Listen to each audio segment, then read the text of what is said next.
in the narrative of the West, because from the moment that Africa has been in history, Africa has been represented, but for a long time, you know, it was represented mainly by people who were not Africans, and they presented what practitioners of African studies or people who teach African studies consider to be stereotypes and, you know, misrepresentations of Africa. So there's that whole body of field, and so you have it in the literature, you have it in the philosophy, you have it in the humanities, in the social sciences, you can have it in political science, you can have it in development studies. All of these are different branches of study that constitute African studies. But to sum it up in a sense, is that body of work, that body of research, that body of scholarship, which seeks to present Africa in its own proper right, in a way which is Africa-centered, which is say you're looking at it from the perspective of the African rather than from the European, for example, who's representing Africa. And so that's one way of looking at it, but it's a very wide, broad area of study. Then that comes in the contemporary African literature, which is a branch of, say, the main African studies that you talked about.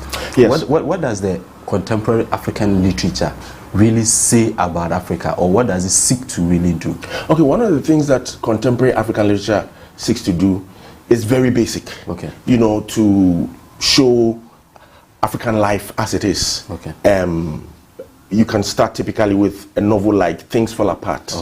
That is not the very beginning. You know, the earlier novels of people like Ethiopia, J.E. Kesley Hereford with Ethiopia Unbound, or Saul Blakey in South Africa with Moody. But let's take Things Fall Apart, which was published in 1958, in which the writer of that novel, Chinua Achebe, said, look, I'm using this novel to show that Africa was not one long, dark night of savagery from which the first Europeans liberated us. And he talks in, you know, a series of interviews and in other writings about how when he was a student in the classroom, growing up in colonial Nigeria, he often thought of Africa in negative terms because there were novels or publications or narratives about Africa that presented Africans almost as savage and barbaric.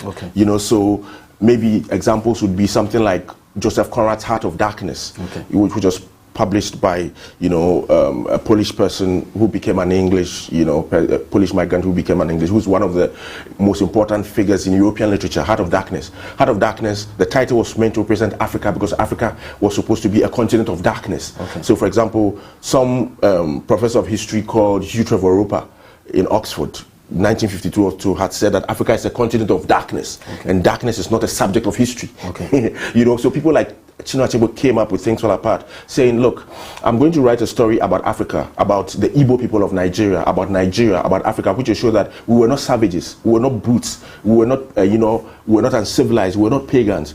And that is one of the ways in which you can look at African literature as a body of work that is speaking back to all these misrepresentations of Africa in European writing. Don't forget that in terms of Europe's encounter with Africa, before Africans were colonized, they sent in explorers. So you probably had names like David Livingstone and Mungo Park, you know, and even in the West Indies, people like Christopher Columbus. These people came in and all of them wrote travelers' tales and narratives about Africa, and that they sent back to the Western, you know, superiors. And in all of those narratives, they represented Africans as inferior, as backward, you know, so almost in terms of presenting the African as somebody who was a civilizational inferior of the West. So the West now had come to teach Africa history or literature.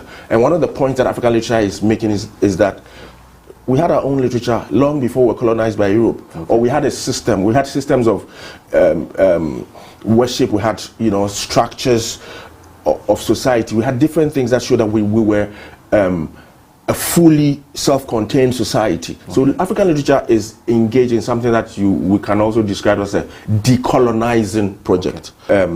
The fact that Africans had their own way of life, their own versions of life, the way we lived and expressed themselves as a people before Europe came in to colonize them. Because the narrative that came after the contact of Europe with Africa was to present Africa as a place that was in need of Europe's spiritual grace or salvation.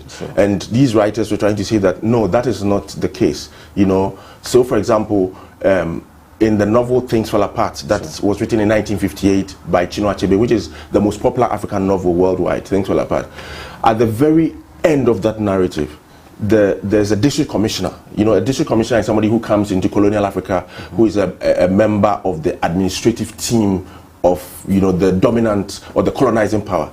And he says, I'm going to write a novel about the pacification of the primitive tribes of the Niger. Okay. Primitive tribes. But that character in that book and that statement that is made is in a novel where prior to that point in time, it has shown that these people are not primitive. Sure. They have a system of agriculture. They have a system of recreation. They have a system of worship. They have legal system, judicial systems. They have culture. They say, for example, among the Igbo, proverbs are the palm oil with which words are eaten. The art of conversation is highly regarded. And so prior to the district commissioner making that statement at the end, where Okonkwo, who's a character in when we get into the details of the novel, maybe in another program we can talk about that. The district commissioner says he's going to write a story about the primitive tribes, but there's nothing primitive about the society that he says. So why that passage is inserted in the novel is to show that that is the judgment of somebody who is writing about Africa but misrepresenting Africa. Okay. Right. So to that extent, African literature is part of that project of presenting an African story from the perspective of Africa rather than from the perspective of Europe. Okay. Because what Europe does is that it establishes itself as the center. Okay. So everything that is not Europe or European, or everything that is not white or that is not Caucasian becomes the other. Or savagery. It represents savagery. So they say, we are Europe, you are Africa. We are civilized, you are uncivilized. We are civilized, you are barbaric. We are Christian, you are pagan. We are superior, you are inferior. And literature came in, or comes in, even before it came in, exists to show that that is not true, that is not the case. But is that the person who's in control of the narrative, the person who is telling the story. There's this thing about until lions begin to tell their own story, the hunter will always glorify himself in the narrative, or something like that. Yeah. So it's also a moment in which literature was used as a mode of empowering Africans. Okay. And the diaspora connection here, because I know you're very interested in that connection, is that when the people of African descent in the diaspora hear this and read these kinds of stories, they become more confident in themselves. Because don't forget that when you're growing up in New York, or you're growing up in London, or you're growing up in some other part of the world, sometimes you are seeing, images on Western television showing a war-torn Africa. Even in their museums. Children with bloated bellies and sunken eyes, hungry people. Or you are seeing the Africa of, aid. The West is always coming to give Africa aid because we are so poor and hungry. But that's not true, because, we've got gold, we've got diamond, we've got bauxite, we've got cocoa, everything. So how come we who have all these resources, we are the ones who are represented as third world? And that's another thing that comes in. So when literature filters through the imagination of the children of the Africa and the diaspora, and they know these stories about themselves, they hear these histories, it makes them realize that, in our educational system, what we were taught in America in the schools, because a lot of those schools don't teach them about African cultures and civilizations, and when they do, they make sure that they teach that it's a savage, barbaric space. But when they read and hear these narratives, they realize, our people are a great people. So they hear stories of, Yasantua, the great, Asante Queen, or they hear of Queen Nzinga of Angola, or maybe even they hear stories of Shaka Zulu, or they hear, stories of Queen Nani in Jamaica, or Kujo and Achampa, they hear all these stories, and then they're like, oh, wow, okay, so actually we are not what we are being represented as, because the children of Africa in the diaspora just happen to be there because of slavery and transplantation and forced removal, but the heritage is African. And when you experience racism as an African in the West, when the policeman that is, you heard this whole thing about I Can't Breathe and George Floyd and all of that, but when you have all this brutalization and degradation, and dehumanization of Africans in the West, they don't look at your skin color and see whether you are from continental Africa or if you are from diaspora Africa, or whether you are African American. All they know is that you are black, and they hate you because you are black, and they feel superior to you because they are white. It's a kind of Caucasian mentality. So it's good for that literature to bring the people of the continent and the diaspora together in that sense, and let them realize that we have a common history, we have a common ancestry, and so that's one of the things that. So, Doc, all this is looking at re-indoctrinating the diasporans to accept that Africa is not as it is being represented in the literature that they were taught. But then, you in the space of contemporary African literature, do you accept literature that is written by a Westerner to say that Africa is not what it's being represented with? Re-indoctrinating, the people in the diaspora is a very good way of putting it, but also you want to say re-educating, because precisely what the people have done from the West is to indoctrinate us and misconscientize us into thinking that we are inferior. Now, when you've read a novel like Heart of Darkness, where it talks about traveling up the river Congo, and the river Congo, which is representing Africa, is a very violent, turbulent river. And in that same novel, it's talking about the river Thames, and the river Thames is represented as very tranquil and very calm and very peaceful. Or when the narrator, Kurtz or Malo or whoever it is in Heart of Darkness comes to Africa, and the Africans in there are not fully formed human beings, but they are objects. They are making baboonic sounds. They're just clapping. They're just making. The writer describes the Africans in Heart of Darkness as representing some incomprehensible frenzy. But then you have a narrative that's a narrative by an European on Africa, right? But you have a narrative by an African, Things Fall Apart, where the very first sentence of the novel is, Okonkwo was well known throughout the 9 villages and beyond. His fame rested on solid personal achievements. And he talks about him wrestling and overthrowing Amalinze the cat, in a fight which has been as fierce as the one that happened since the founder of the town wrestled the spirit of the wild.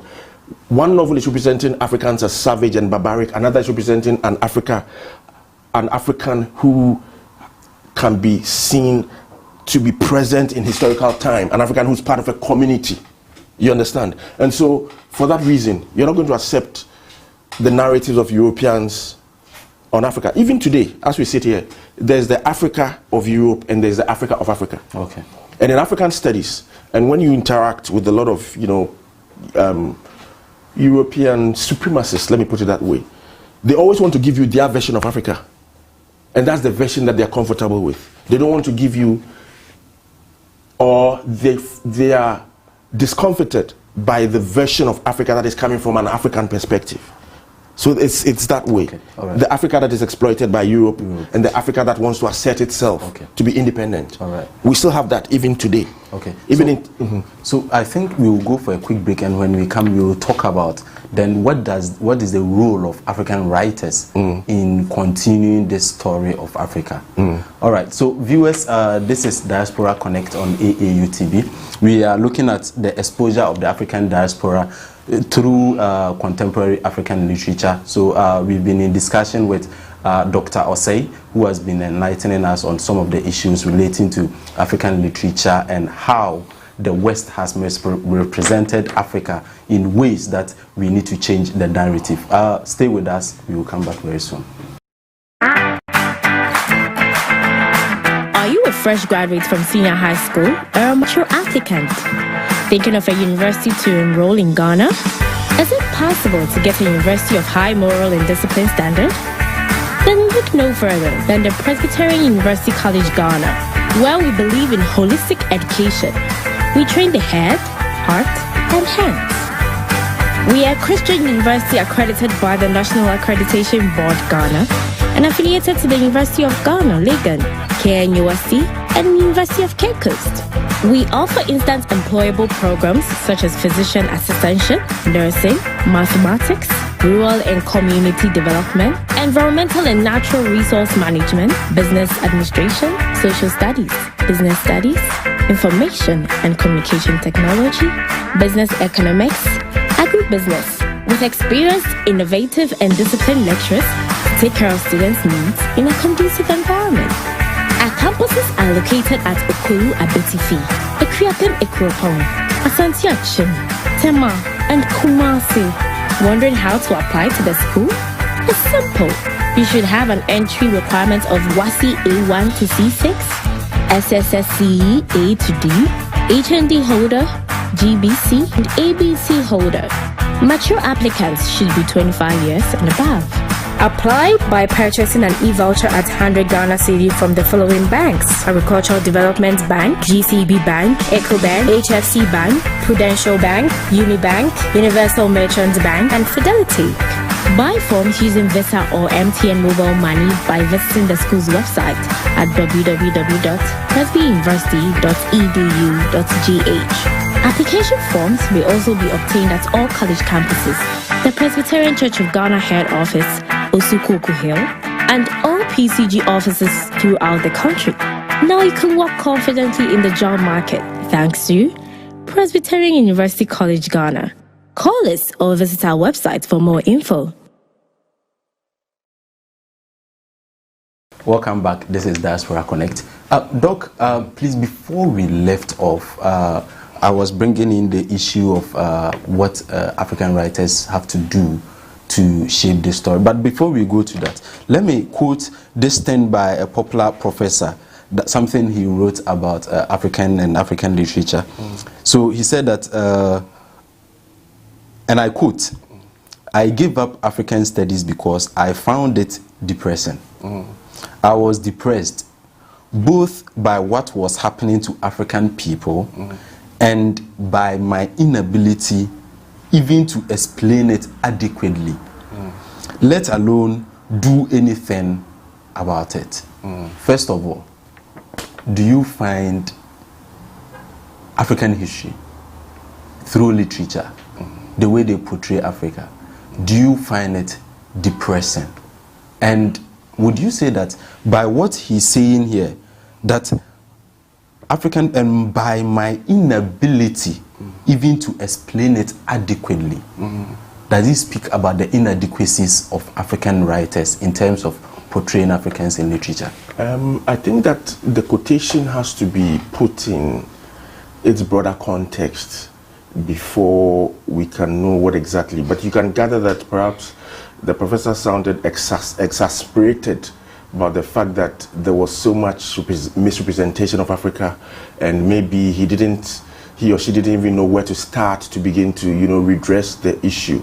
And talking about depression, maybe I'm presuming it had to do with the fact that there's so many negative images that are presented of Africa in the literature, in colonial literature. Okay. There's a whole, you go to King Solomon's Mines by H. Rider Haggard, represents Gagul as a witch. The African woman, the prominent African woman in there is a witch. So, Joyce Carey's Mr. Johnson, which was one of the novels that Chinua Achebe reacted to, presents Africans as people who are not fully formed in terms of their thinking, And so, I think if it's about the negativity that is associated with Africa, then obviously somebody who's concerned or who knows the truth in terms of Africa not being a continent of darkness, but Africa actually being the leading light, because Africa is where civilization started, and there's evidence to that effect that civilization started in Africa. For a very long time, when Africa was civilized and developed different parts of Africa, Europe was a wild, wild bush. But then that image has been inverted and transplanted on Africa instead. And so that is it. But the whole thing is that African writers are engaged in this decolonizing agenda, to prove to the people who have misrepresented the people of the continent or the continent and its inhabitants, and then its extended kith and kin, the diaspora, that we have our own stories to tell. So we must tell our own stories. And that is a project that African writers are largely engaged in. And when you tell your own stories, of course, every society has its bad and good sides. Every society has its negative. But the thing is, you wonder why there's such an obsession, such a fixation on presenting things that are negative to do with the continent, which is not to say that it's a perfect scenario here. But at least, what about the beauty of life, the beauty of culture? You know, the knowledge, the intelligence of the men and the women, the singing, the dancing, the different aspects of the very beautiful culture that people fall in love with when they actually get to know Africa and know Africa. So it's about exposing the multiplicity of African life in all its very different, energetic, interesting forms. Africa is a place that is full of energy. Maybe partly to do with the sun that we have that gives a lot of energy, you know. So we are very vibrant, dynamic people, and it reflects in what we do, in the things that we do, in our creative ability, in our potential. You know, every culture within Africa has numerous beautiful stories and tales. So different languages, different cultures, but there's so much brilliance in terms of, you know, stories about, you know, fishing, about hunting, about the origins of the community, about any and everything. Africans have made very many good, and so it's a place which has a lot of potential, and in which the vitality of life is ever present. And so I think one of the things that these writers are doing in that sense, and by the way, the writers are just a very tiny aspect of it.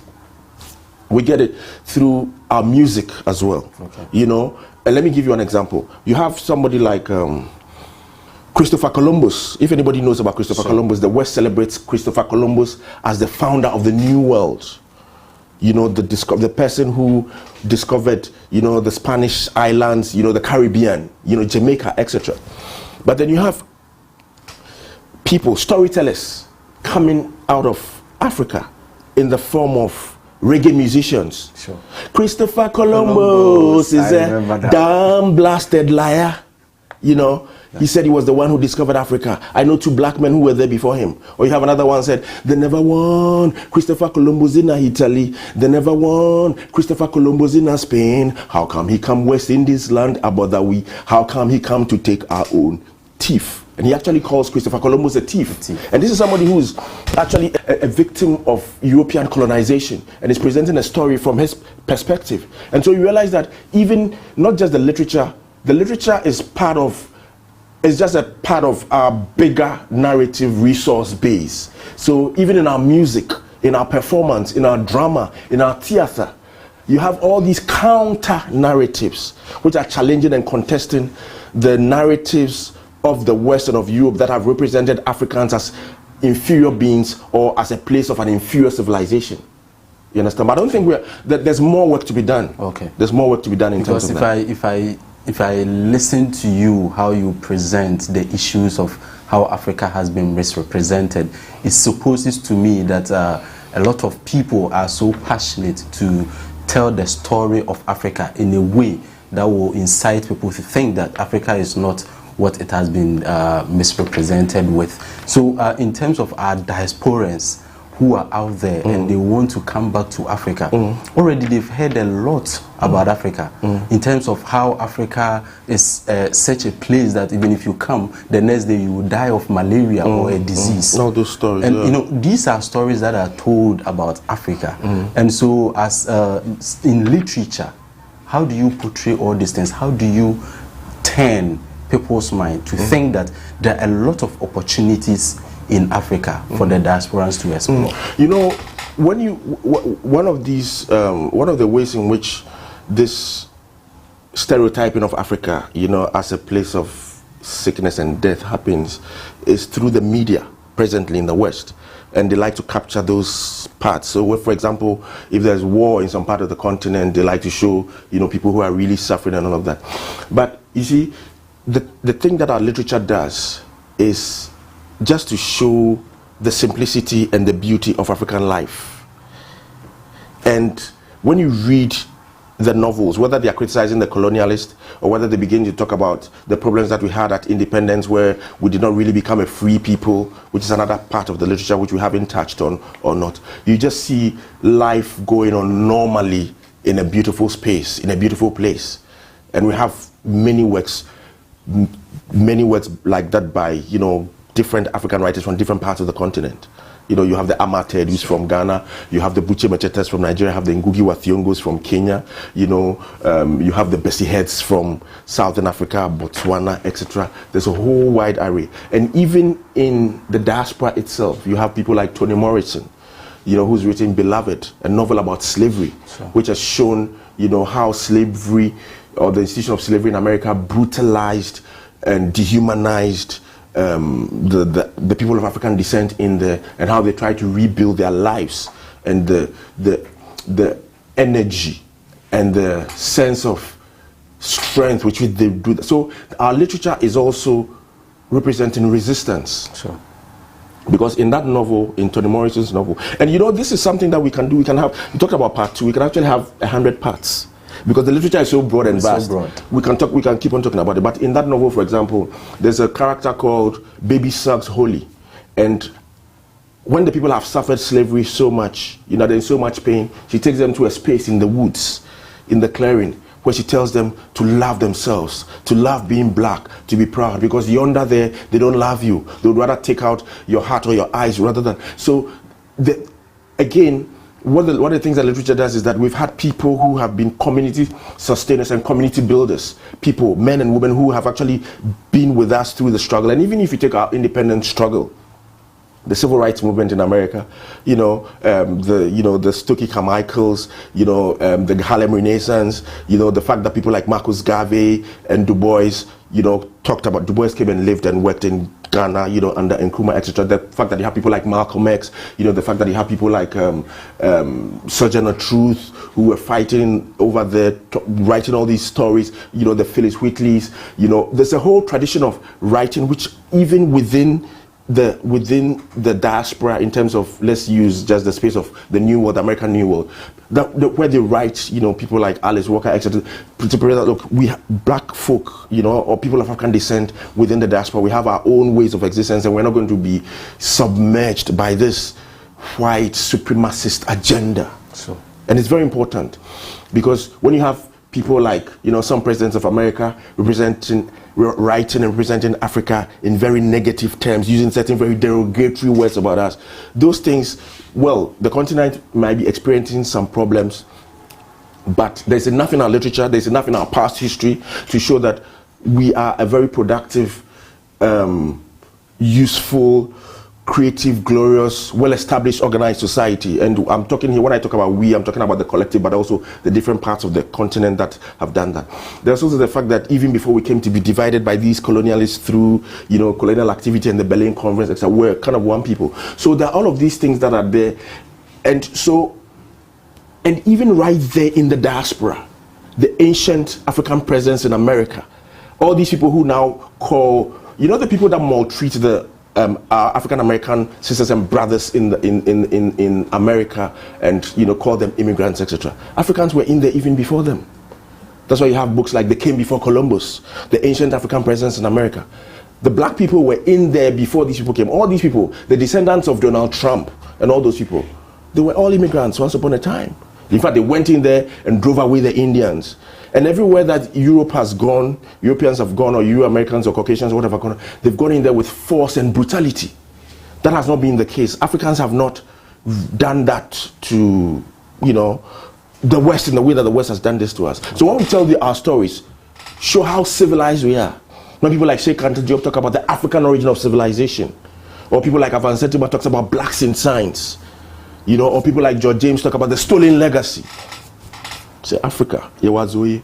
Look, you know, Doc, I think there's with the discussion going on, I'm quite surprised that myself, I think there's a lot that we, as even those in Africa, really need to even learn about ourselves through literature. But there's so much that I don't know. Sure.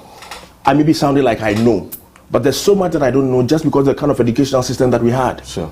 Growing up, we were being taught to sing Jack and Jill went up the hill, or London Bridge is falling down. So even our education alienated us from ourselves. Sure. So it's not just you, even me, who may be the professor at this point in time, in terms of the interview. There's so much that I need to learn about myself and my people. Okay. You understand? So you are absolutely right. All right. And that is why African studies is so relevant. So necessary, because it is within African studies that we excavate and unearth all this knowledge that we are talking about right here. There's so much hidden in there. And so it's not just the mathematics, that is going to help us, or the economics, or the political science, or whatever. Sometimes when you go to, I remember when we're going to Legon and you say you're going to study English literature, and English literature also, when we went to the university and we studied English literature, we did African literature as part of it. But people say, literature, what are you going to do with literature? What are you going to do with African studies? It's almost like, but that is it. That is where the core, our soul, even of course, is in our Agenda 2063, if you look at all the 7 aspirations, you find out that everything is centered around Africans rediscovering our own identity. But when we use it as a conduit to development. When they talked about the year of return last year, when you are returning to your homeland, you need to know the place that you are returning to. What it is that it has to offer you. Good. What is it that has been missing? What have you lost in terms of your own identity because of your forced removal to the West and establishment of a different home over there? Sure. So how has it been to be so many years away? I remember Malcolm X came to from America, he went through Nigeria, came to Ghana, and then he said something in an interview somewhere about I read something that he said about, I went back to Nigeria, and then the Nigerians told me my name is Omowale, which means the child has returned, and I was so happy because I've been away for 400 years or more or whatever, but I'm back home. So it doesn't matter how long you've been away from Africa in terms that that's why Peter touched. He said, where will you come from? Once you're a black man, once you're a black woman, you're an African. So what Africa will is you finally say to the diasporans who are out there for a very Brother, long come time? home. Brother, sister, come home. Okay. This is a song by Baniwela. Talks about Africans coming home.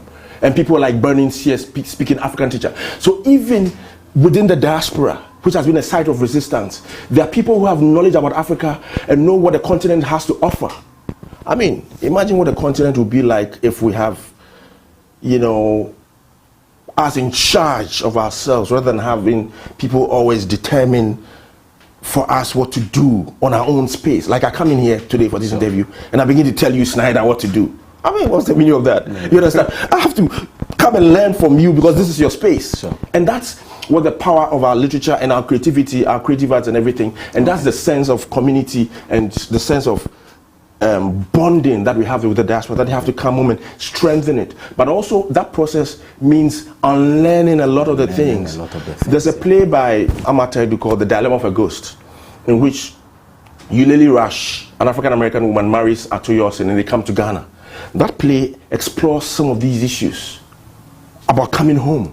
Because sometimes you are coming home, you have a different idea, you come home with something different. But all of these things, but the thing is that the literature and also the sense of community, because one of the things that African study does is not just about the study and the scholarship, but it's also about having a sense of civic and social engagement and how all of these things that we're talking about can be transformed into real life existence to help us develop. So sometimes when you talk about development, people talking development economics.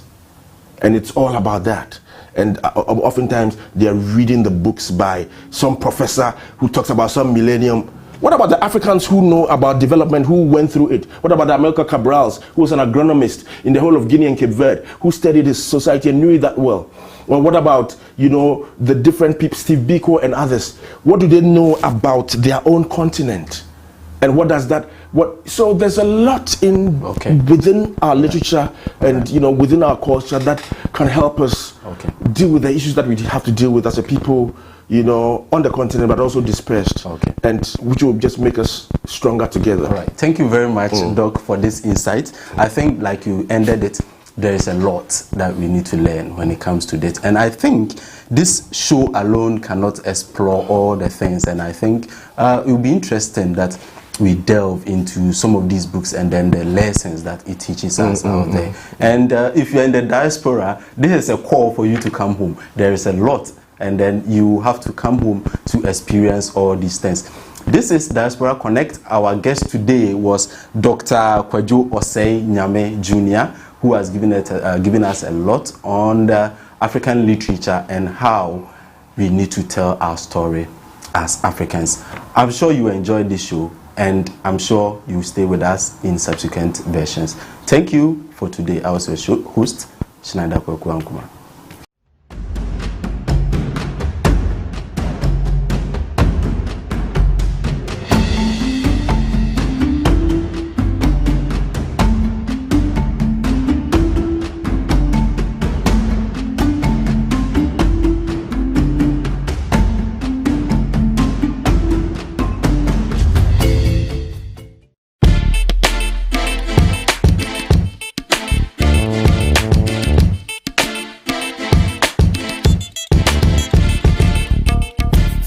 Are you an institution or individual?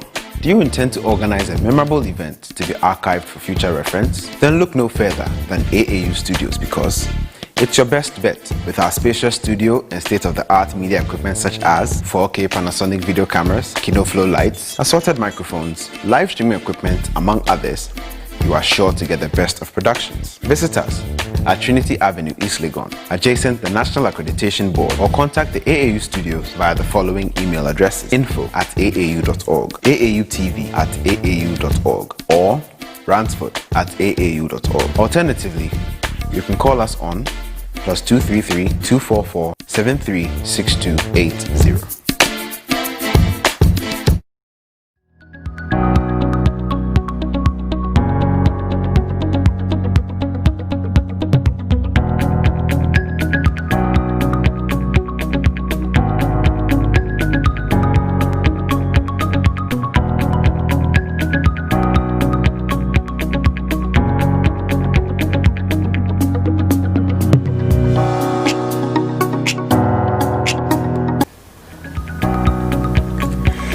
Hello Africa, this is Event Update on AAU TV, the voice of higher education in Africa. Event Update brings you information about upcoming higher education events happening in Africa, and it is brought to you by the Association of African Universities. I am Isabella Tetahinakwa. Je m'appelle Alexandra Mpaba Johnson.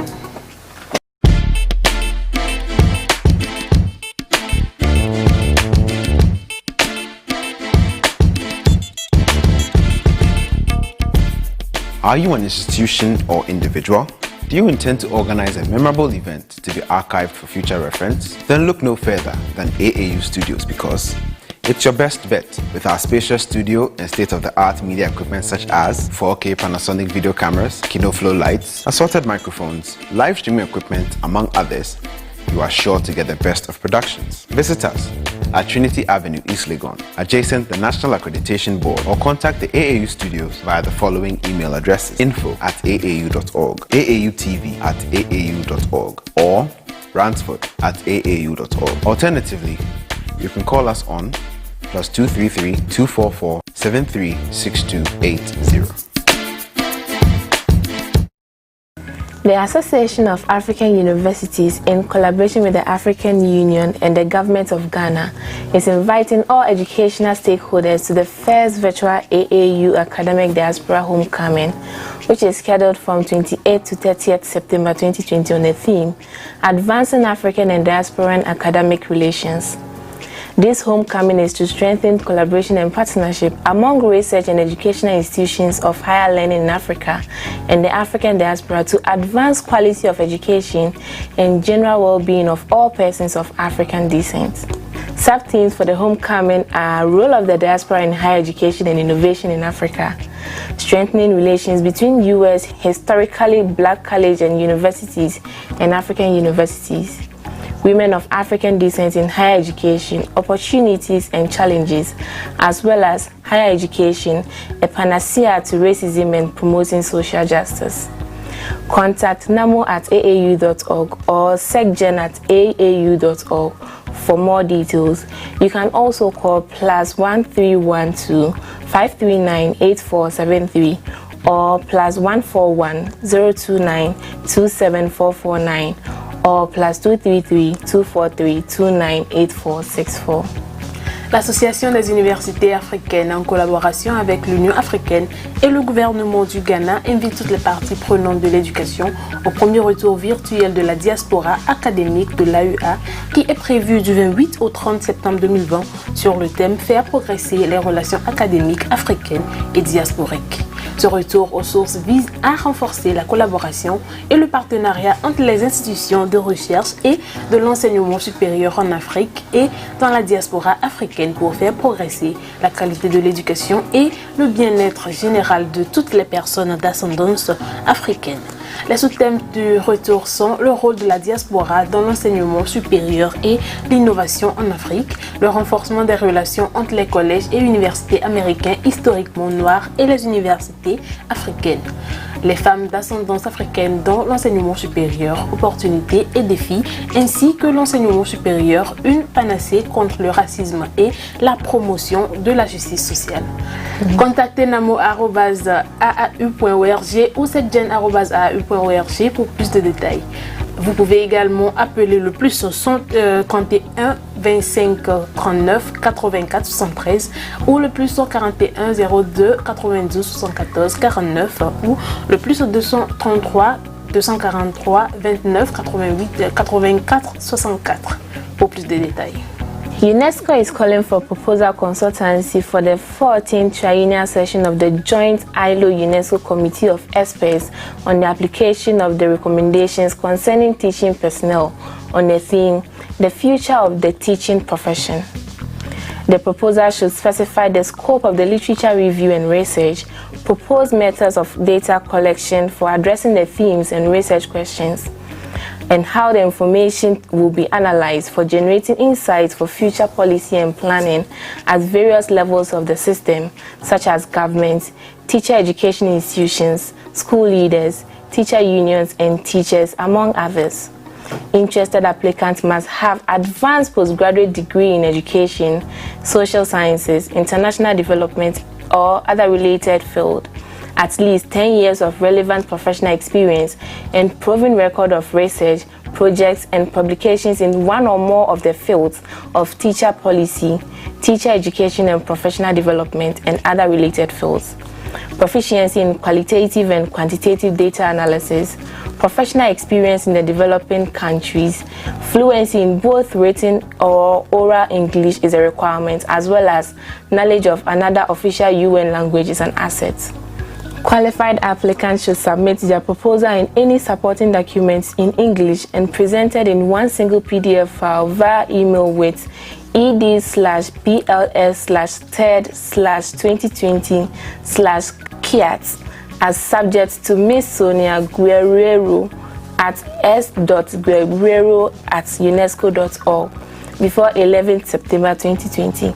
For more information, kindly visit www.careers.unesco.org/job.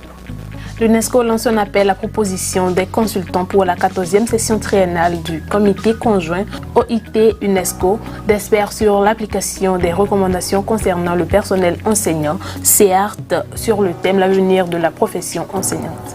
La proposition doit préciser la portée de l'analyse documentaire et de la recherche, les méthodes proposées de collecte de données pour traiter les thèmes et les questions de recherche et la manière dont les informations seront analysées pour générer les perspectives pour la politique et la planification future à différents niveaux du système, tels que le gouvernement, les établissements de formation des enseignants, les chefs d'établissement, les syndicats d'enseignants et les enseignants, entre autres.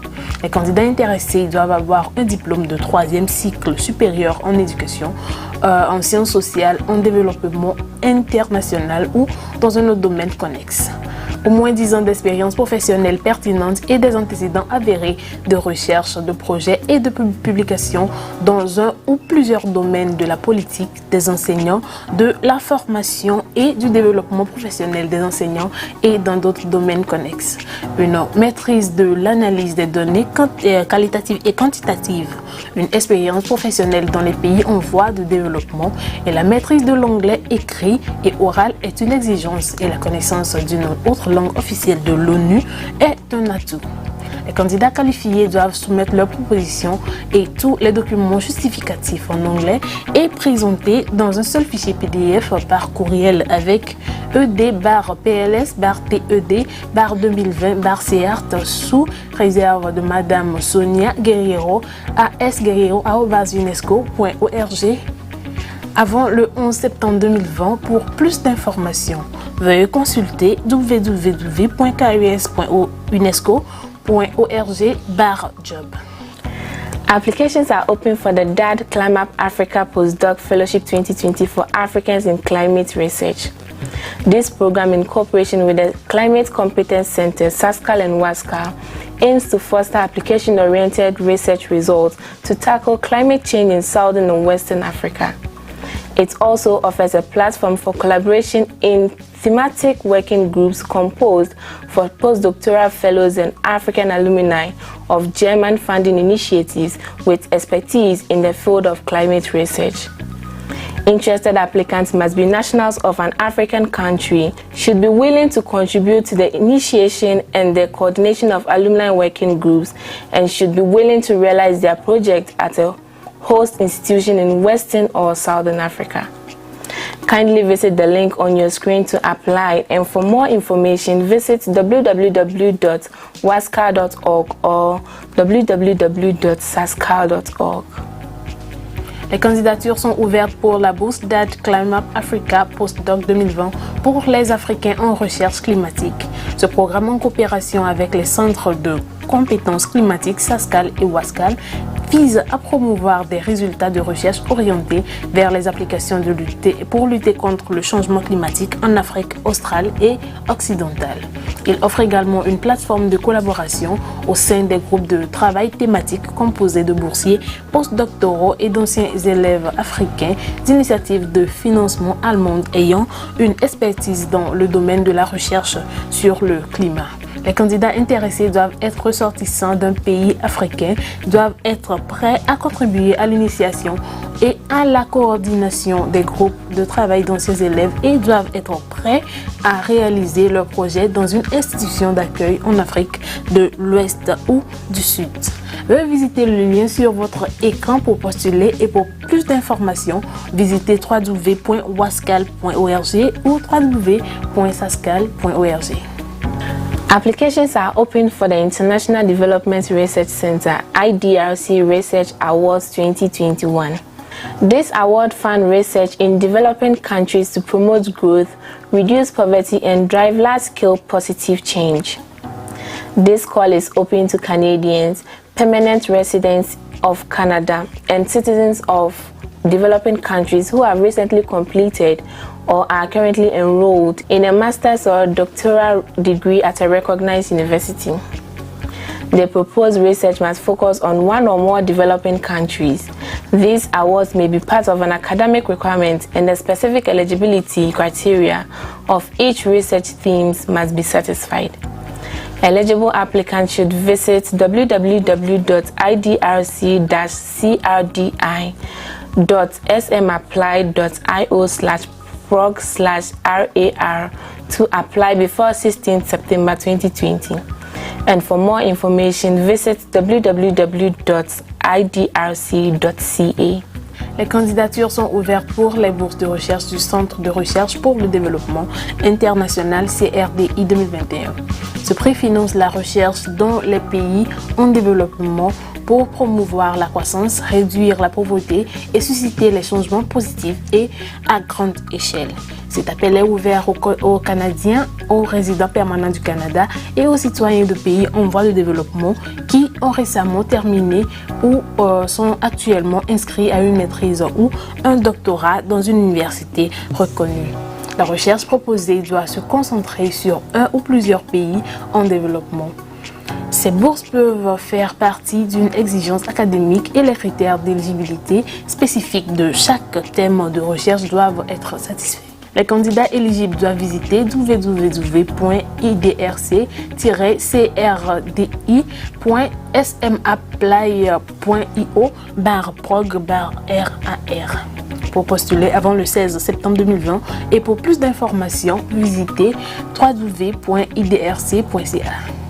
The Africa Research Excellence Fund, AREF, is calling for application for AREF Research Development Fellowship 2020. This program aims to enhance the research competitiveness of emerging African researchers who are working on important challenges for human health.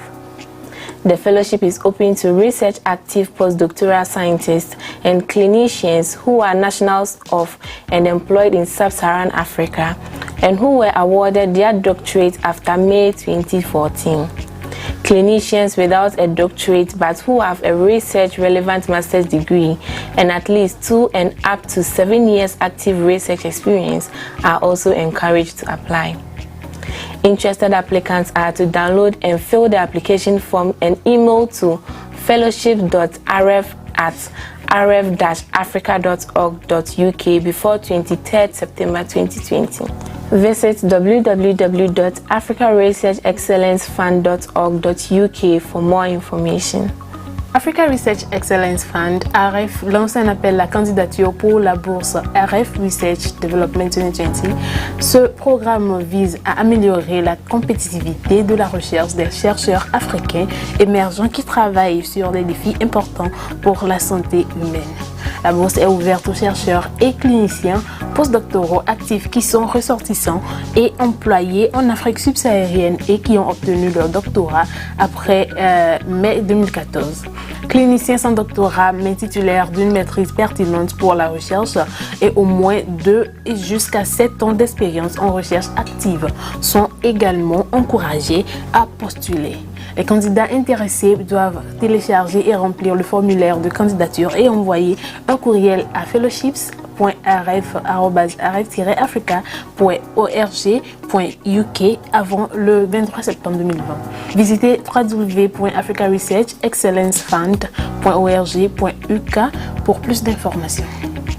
The Africa Higher Education Research Institute, AHERI, is inviting you to register for the AHERI Virtual Conference 2020 on the theme, Innovations in Higher Education, which is scheduled from 5th to 6th October 2020.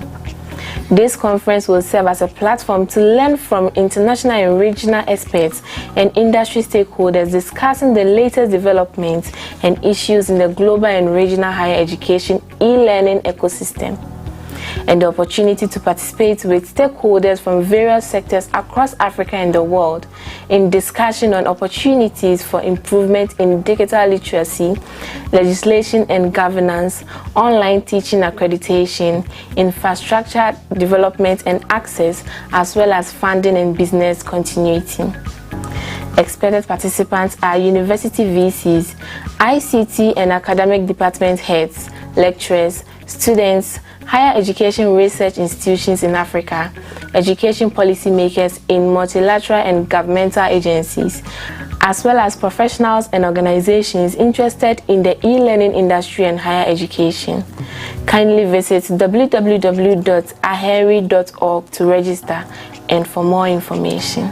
L'Institut africain de recherche sur l'enseignement supérieur ARI vous invite à vous inscrire à la conférence virtuelle ARI 2020 sur le thème Innovation dans l'enseignement supérieur qui est prévue du 5 au 6 octobre 2020.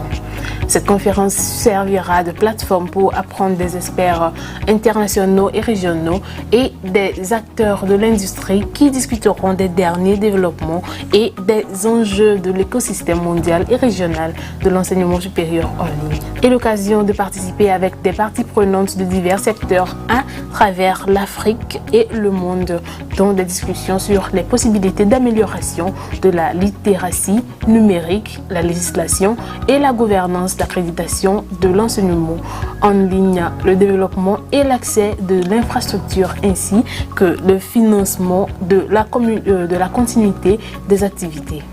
Les participants attendus sont les responsables des services, des vice-chanceliers d'universités, les TIC et des universités, des chargés de cours, des étudiants, des établissements de recherche, de l'enseignement supérieur en Afrique, des décideurs en matière d'éducation dans les agences multilatérales et gouvernementales, ainsi que des professionnels et des organisations intéressées par l'industrie de l'enseignement en ligne et de l'enseignement supérieur. Veuillez visiter www.ari.org pour vous inscrire et pour plus d'informations. That is all for today's update. Event Update is brought to you by the Association of African Universities. Please follow us on our social media platforms at Association of African Universities on Facebook and YouTube, AAU TV _ African Universities on Twitter, and AAU TV Official on Instagram. You can also visit our dedicated website at tv.aau.org for more of Event Update. I am Isabella Tetahinakwa. Je m'appelle Alexandra Mpaba Johnson.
Welcome to AAU Talks on AAU TV. I am your host, Georgina Mason. Today we will be addressing the challenges of quality education in Africa. Our guest for today is a lecturer at the University of Professional Studies, Accra. He is the immediate past Secretary General of the All African Students Union, ASU. He is Mr. Fred Awal. Thank you for coming, Mr. Awal. Thank you. So to dive right in, what would you say quality education is? Well, quality education, I will be speaking from the lenses of higher education. Yeah, so the two key issues that are concerned in the phrase is quality and higher education. So higher education basically has to do with the level of education post-secondary, or the level of education after the secondary school. So universities, polytechnics that give diplomas, first degrees, bachelors, masters, doctorals, all come directly under higher education. Now the second issue we have a responsibility to digest on is the issue of quality. Quality basically has to do with meeting or exceeding the expectations of what? Your stakeholders. So that if we want to know if education is of quality or otherwise, there is the need for us to understand whether stakeholders are satisfied with the kind of education that we have within the confines of the African region. So such stakeholders are students. Are we meeting their expectations? Governments. Are we meeting their expectations? Potential employers. Are we meeting their expectations? Donor partners, are we meeting their expectations? So quality education, primary definition, is higher education that meets or exceeds the expectations of stakeholders of higher education within Africa. Okay. Could you give me a brief history on higher education in Africa? Well, as far as I am concerned, the history of higher education in Africa dates back before Christ. Yes, we can talk about such institutions as the Alexandria College in Egypt, that was established in 331 BC. We can talk about other institutions such as the Forabe College in Sierra Leone, which was established somewhere in 1827. So higher education on the face of our continent is not new. There is always this mistake and temptation to reason that higher education began only when the colonial masters came into Africa. But records have proven that higher education has been with us too long.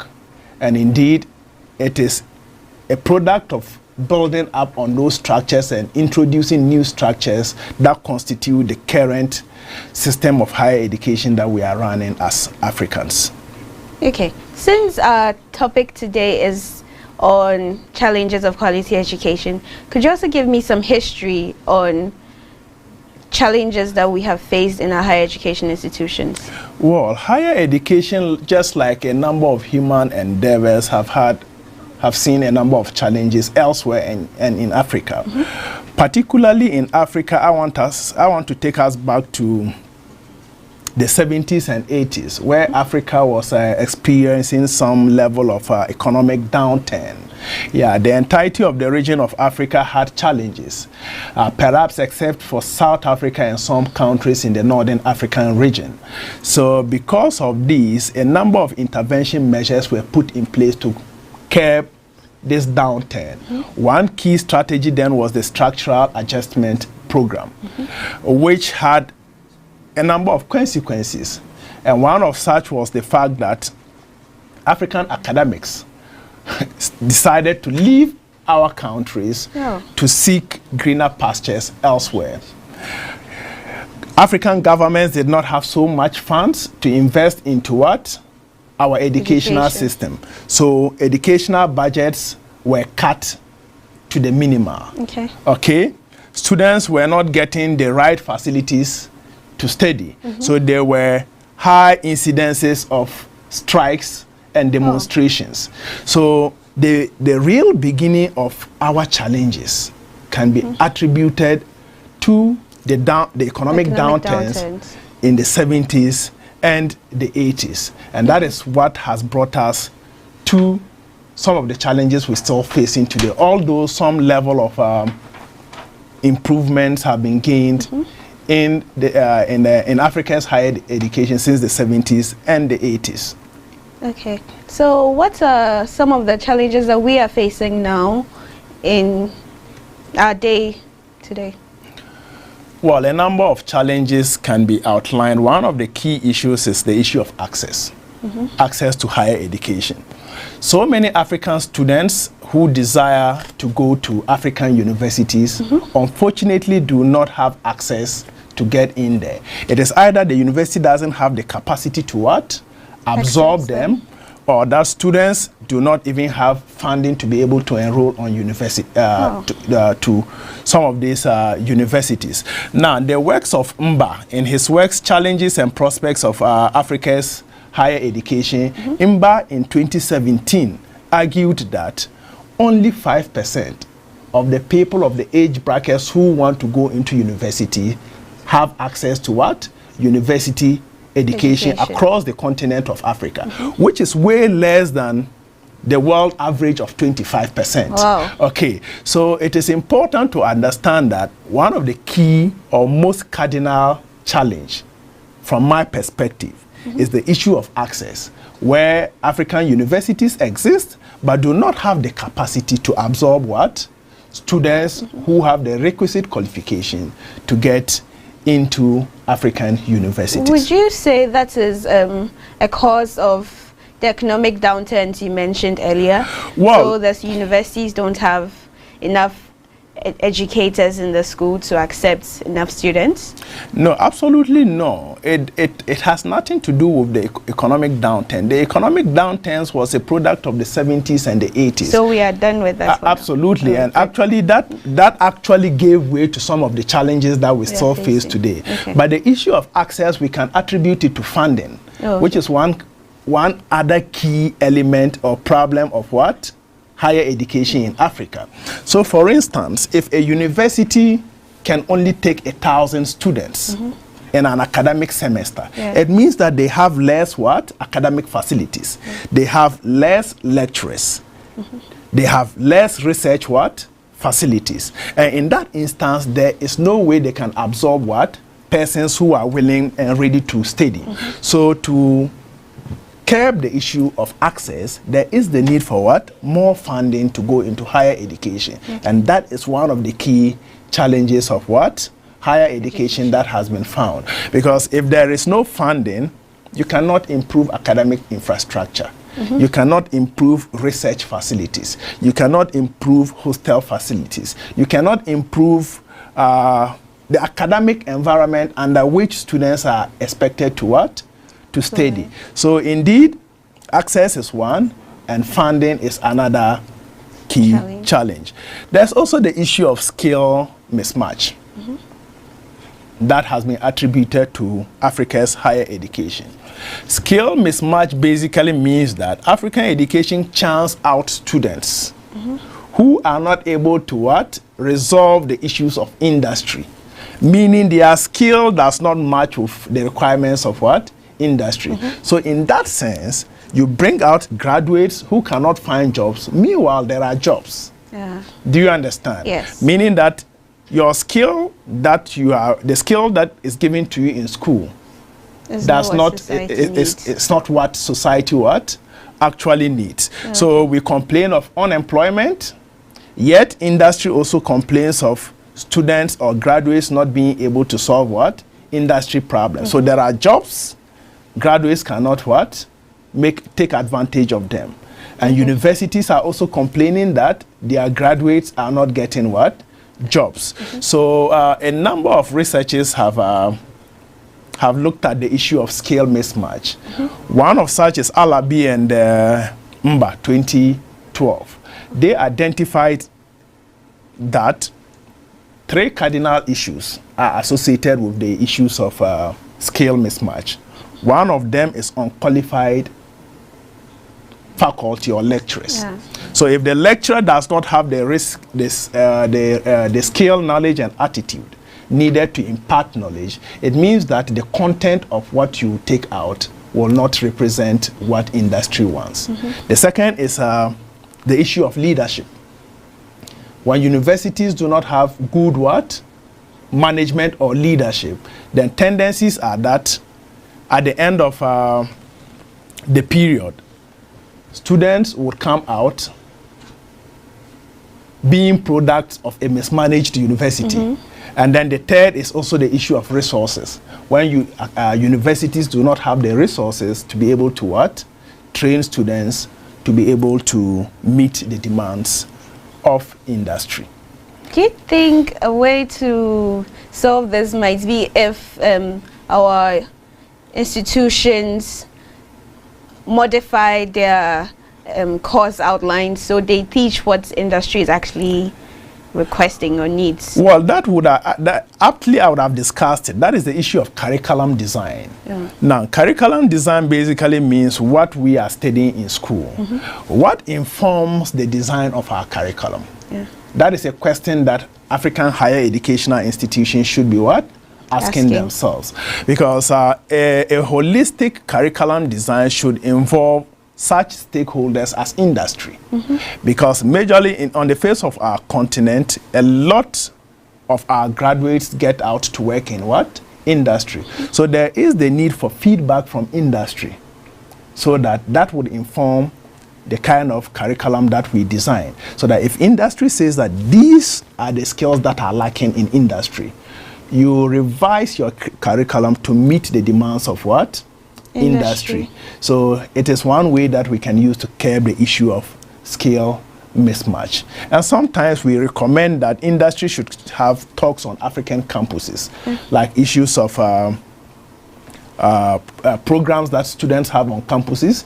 You can invite industry practitioners to be able to talk to you about what is required in industry. Sometimes we also encourage the issue of industrial attachments, so that students get to understand what industry needs before they graduate from universities.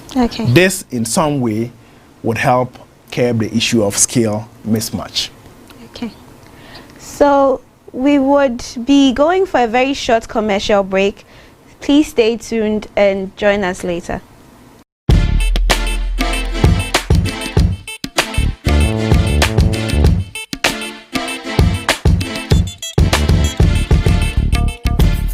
Are you an institution or individual? Do you intend to organize a memorable event to be archived for future reference? Then look no further than AAU Studios, because It's your best bet with our spacious studio and state-of-the-art media equipment such as 4K Panasonic video cameras, KinoFlow lights, assorted microphones, live streaming equipment, among others. You are sure to get the best of productions. Visit us at Trinity Avenue, East Legon, adjacent the National Accreditation Board, or contact the AAU studios via the following email addresses: info@aau.org, AAUTV@aau.org, or ransford@aau.org. Alternatively, you can call us on +233 244 736280. In case you just joined us, this is AAU Talks on AAU TV. Today we are discussing the challenges of quality education in Africa.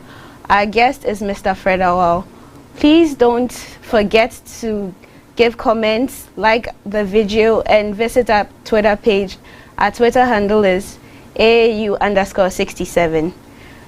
So with Mr. Awal today, we have discussed the brief history of education in higher education in Africa.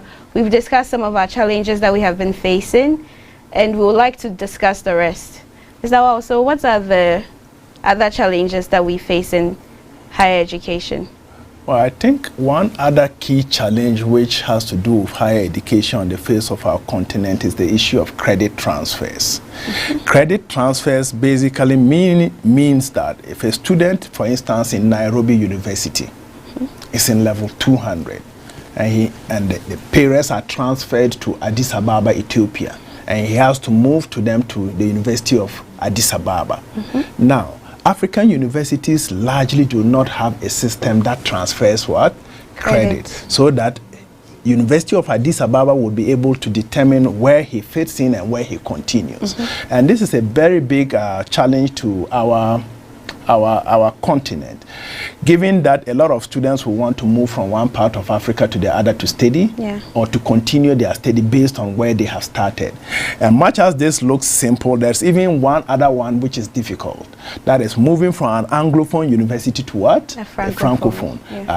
Or from a Lusophone to an Arabophone, and all of that. So the issue of credit transfer is another key challenge that African universities would have to what?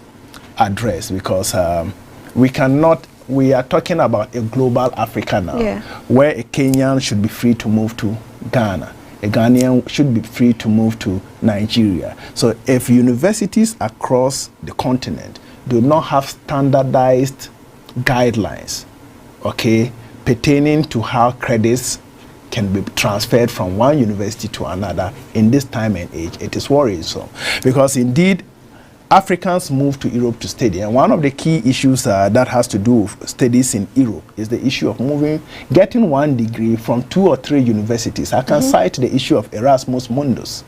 You start a program from University A in Spain, continue in University B in Belgium, and then end up in University C in Holland.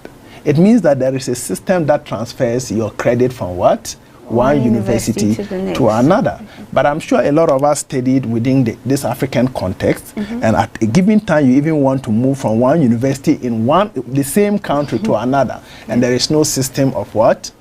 Transferring your credits. And that is one key challenge that Africa faces. Another is the issue of government interference. Universities are expected to be autonomous, devoid of interferences from what? Governments. But it looks to me, in my research, that a lot of African universities have their hands twisted by government. Now, the research of the works of Ibrahim Onda is instructive here. In his article, How Political Interference Keep Hurting African Universities, he posited that a number of African universities are not independent, such that the appointment of vice chancellors, student leaders, award of contracts in universities, etc., are influenced by what? Government or politicians. So this goes to say that universities that have a mandate sometimes would compromise on the mandate because of the influence of what? Politicians. Now, the Economist magazine in May 2016 also brought further evidence to this in the case of Forabe College, where students were demonstrating because they did not want government to influence decisions in what? Their school or university. So if African higher education will make strides, it is important for African politicians to understand that politics must be devoid of academia, so that academic institutions or institutions of higher learning would concentrate on their mandate, deliver that to the benefit of all stakeholders, including government and the politicians. Yes, so that is one factor that we want to consider. Yeah. If you permit me, I also want to look at the issue of academic corruption. Yeah, permitted. Yes, as one of the key factors that undermine the growth and development of higher education in Africa. Yeah, here the works of Okebukola 2016 is very instructive. In his paper, Academic Corruption as an ethical, as issues of ethics, I think so, posited that academic corruption has to do with every form of cheating. Okay, that gives an undue advantage to one person in an academic enterprise, meaning that plagiarism is still common with African academics and students. Okay, awarding marks wrongfully to students is still common with what? African universities. Are we together? Yes. Outsourcing thesis, letting people write thesis for you, which traditionally is not supposed to be so, is still an issue of what? African university. Falsification of entry certificates to be able to get into universities. Yeah.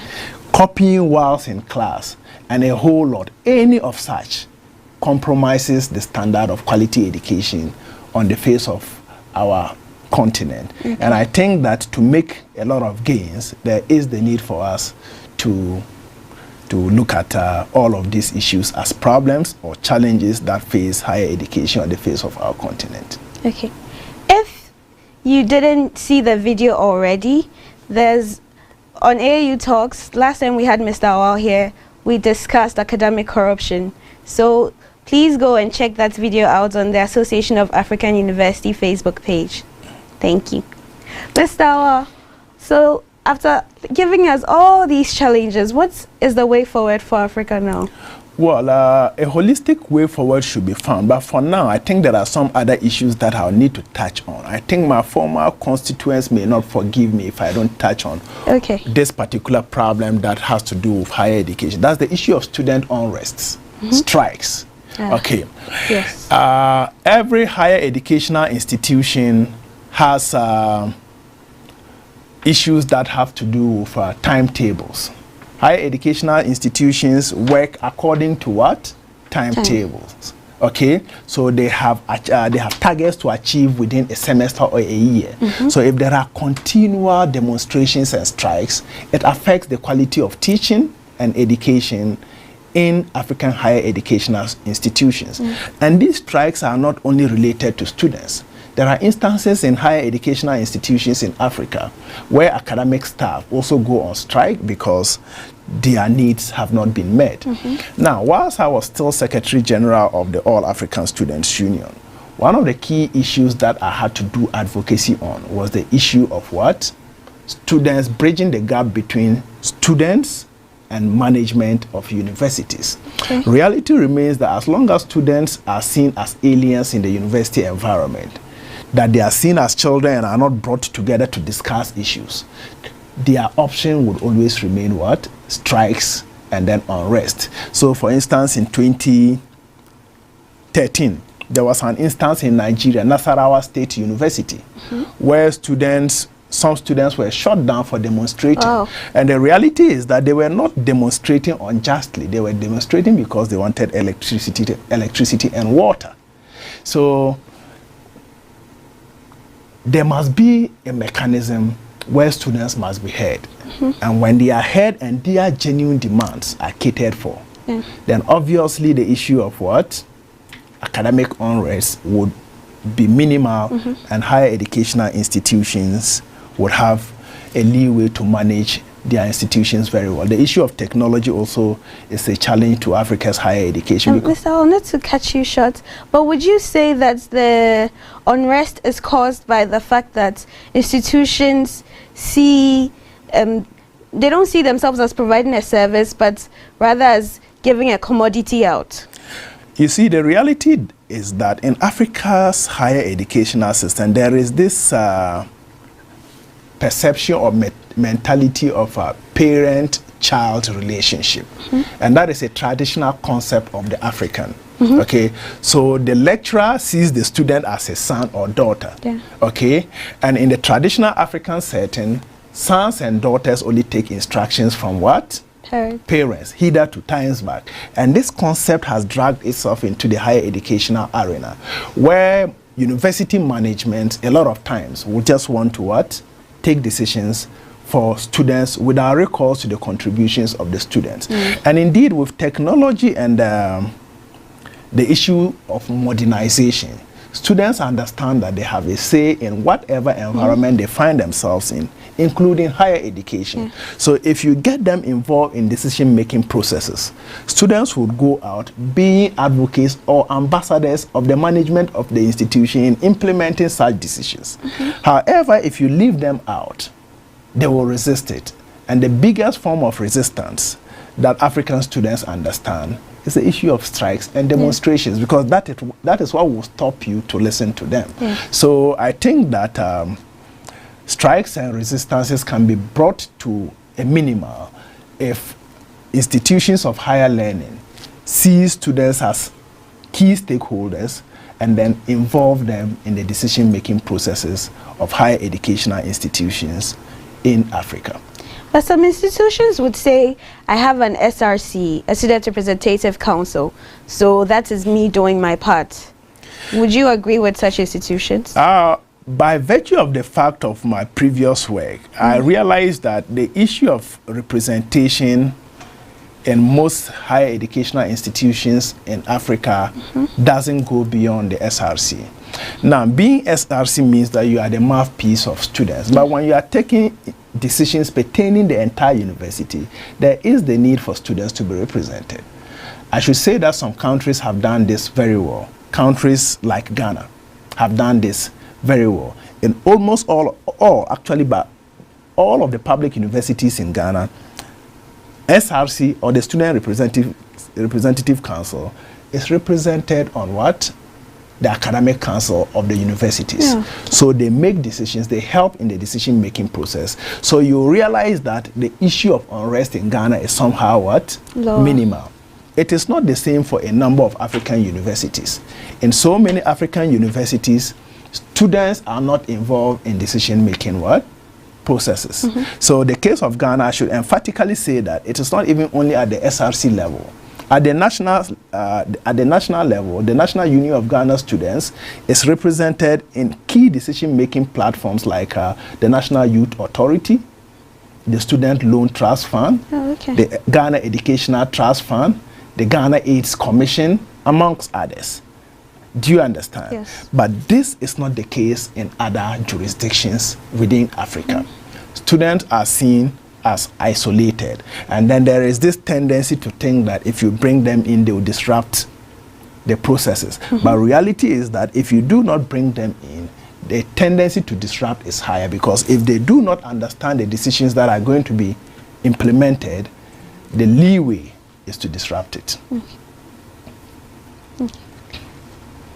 So now onto our solutions. Okay, how to solve the issues of the challenges that have been iterated. One of the key ways of resolving this is to massively expand higher educational facilities. Massively expanding higher educational facility means that to give access to a number of students, the colonial structures that we inherited must be what? Widened. Many more classrooms must be what? Built in the universities. More lecturers must be hired. More library facilities must be increased. There should be more hostels. In that regard, room would be given to so many students who are qualified but hitherto could not what? Have access to higher education. Okay. So this is one way of resolving the issues of the problems of higher education, especially the issue of access. Now, the second is curriculum reforms. Curriculum reforms meaning that there is the need to redesign our curriculum. That is what we are being taught or what we teach in African universities to conform to the local African situations. So for instance, if you are studying medicine, there is the need to investigate into the neem tree and then see how it can treat what? Malaria. Yeah. Are we together? Yes. Yeah. There is the need to look at our curriculum again. There are some things that, some issues that we're still studying in our universities that do not have relevance to what? The current happenings in Africa. So there is the need to review them to conform to what happens to our continent today. There's also further need for improvement in funding. Mostly we say that government should fund. Yes, government has a quota for higher education in most countries, but there is the need for higher educational institutions to also expand their scope of funding. For instance, public-private partnerships. I can give an example. A number of the infrastructural development in one of the African universities, University of Professional Studies, Accra, is a product of public-private partnerships. Hitherto, they did not have hostel facilities. But today, they do, not because government provided the funds, but because the school, together with the SRC, contracted a bank, Access Bank, to get that done so that they can pay within a long period of time. Now, there is also the need to what? Establish endowment funds, okay, that can generate excess resources to be able to manage some of the problems of higher education. We also recommend entrepreneurship what? Drive. I was in Crawford University somewhere in 2015 on an AAU ECOWAS fellowship. Right from the scratch, students who are learning entrepreneurship just do not learn it theoretically. Every student who does entrepreneurship has a physical entrepreneurial project. Could be soap making, it could be clothes making. So by the time you get out of university, the issue of unemployment would not exist in your dictionary, because there is a way that you have been taught entrepreneurship to what? Conform to your personal demand before meeting the demands of society. Okay, so these are all feasible ways. And I also talked about the issue of student unrest. If you involve students, it's been proven that if you involve students in decision-making processes, they will not disrupt academic calendars. So right from the highest level to the least, continental bodies such as the All African Students Unions should be represented in all continental educational drives, like at the AAU level, at the AU level, at Trust Africa level. And I think that continental organizations have done well in that drive by involving the All African Students Union. Even the European Union, UNESCO, have involved the All African Students Union in issues that have to do with higher education on the face of the continent. When students understand the policy drive, then they would work together with stakeholders in order to achieve that. But I just talked about the level of the All African Students Union, but it is not typically so at national students union levels. Governments do not involve their national student unions. In a lot of instances in Africa, governments see national student unions as resistant groups. And if you continually see national student unions as resistant groups, they have the largest constituents on the campuses. And if you see them as resistant groups, they definitely will live by the name that you give them. Because whatever name you prescribe to a student is what he's likely to live with. If you say students are responsible and then give them roles of responsibility, students would adhere. But if you brand them irresponsible, be sure that you get evidence of that from students. Okay, then there's the need to also emphasize on science and mathematics education. Science is what reforms every economy. Okay? But it looks to me in our part of the world, we don't have so many scientific universities. We don't have teachers who teach the sciences in our universities. Not as if we don't have them, but proportionately, I think that they are less. So there is the need to invest in science education, because that is what brings about reforms in a number of what? Institutions. Economies. So Africa seems to be lagging behind in this, and there is the need for us to refocus our thinking towards science education. Mr. Awal, how can institutions prevent governments from interfering in their day-to-day activities? That's a very big question, and it's one of the biggest challenges that higher education in Africa face. Reality is that government is the biggest funder of higher education in Africa. For almost all African countries, the chunk of the money and resources needed to manage higher education comes from government. So sometimes they are tempted to dance to the tune of government when it becomes necessary. So this question on different platforms is come up at COREVEP, Conference of Rectors, Vice Chancellors and Presidents of African Universities. It's come out at different levels, including UNESCO and the European Commission, as to how there would be a fine balance with institutions working with governments without government necessarily interfering. I do think that the solution largely would not come from the universities, but from governments, that is the politicians. Reality is that if politicians understand that education is a mandate that is supposed to bring about development to African economies, they would let African universities be autonomous, as the word autonomy is. They don't influence the appointment of vice chancellors. They don't influence the election of student leaders, award of contracts and all of that. If that is done, then you have people with key or core competencies that are able to manage the university to deliver the goods that is expected to transform our continent. However, a lot of African politicians are short-sighted. Now, when they come into power, they have an agenda they would have to execute. This is not an academic agenda. It is a political agenda which academia must fit into for them.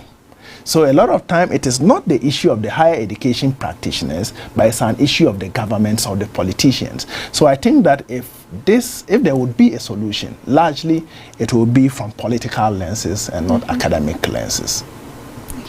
So are there any more solutions that we would need to know about? No, basically not so many as I want to speak on, except for the fact that university education is based on 3 cardinal pillars: teaching, research, and community what? Development. Now, if Africa would make gain in the area of higher education, then there is the need for us to invest in proper research, not just research. And all of us here who have gone through African universities have done one research or the other. But the reality is, what African solution have these researches helped resolve? So instead of just writing thesis in partial fulfillment of a first degree, a diploma, a second degree, or a doctoral program, it is important that university tailor their researches towards solving the problems of society. I realize that a number of African universities, including the University of Professional Studies, Accra, have begun what we call case study researches, meaning that students, before they exit universities, are entitled to writing a thesis, and they just do not choose any topic. They go into industry, find out the problem of industry, and their research is tailored towards resolving that. So the research comes out and it is solving a specific industrial problem. So one recommendation that I would give is that the mass production theses that are in partial fulfillment of academic certificates or qualifications are outmoded. They just sit in our libraries and then warm the shelves. Why do we not tailor our researches towards solving problems of industry? And number 2, when mass production researches are also done, it is important that there should be a database where all these are showcased so that industry can use that as a bank of resolving their problems wherever the need arises.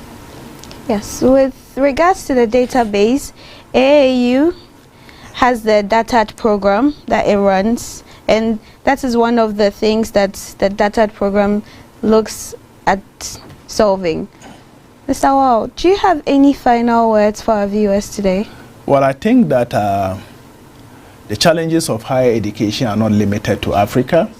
It, however, looks as though in the case of Africa, the pace at which we are resolving the issues of higher education is slow.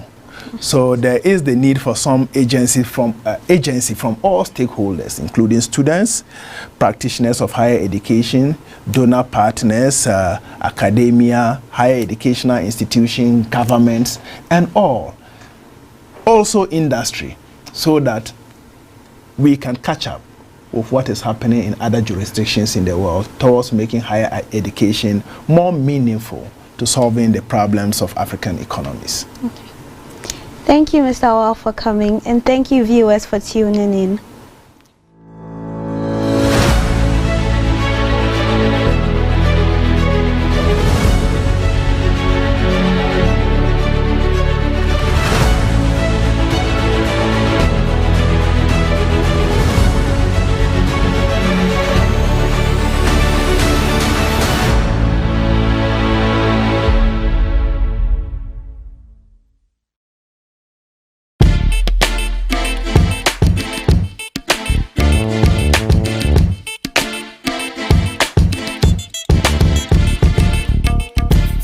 Are you an institution or individual? Do you intend to organize a memorable event to be archived for future reference? Then look no further than AAU Studios, because it's your best bet with our spacious studio and state-of-the-art media equipment such as 4K Panasonic video cameras, KinoFlow lights, assorted microphones, live streaming equipment, among others. You are sure to get the best of productions. Visit us at Trinity Avenue, East Legon, adjacent the National Accreditation Board, or contact the AAU Studios via the following email addresses: info@aau.org, AAUTV@aau.org, or ransford@aau.org. Alternatively, you can call us on +233 244 736280.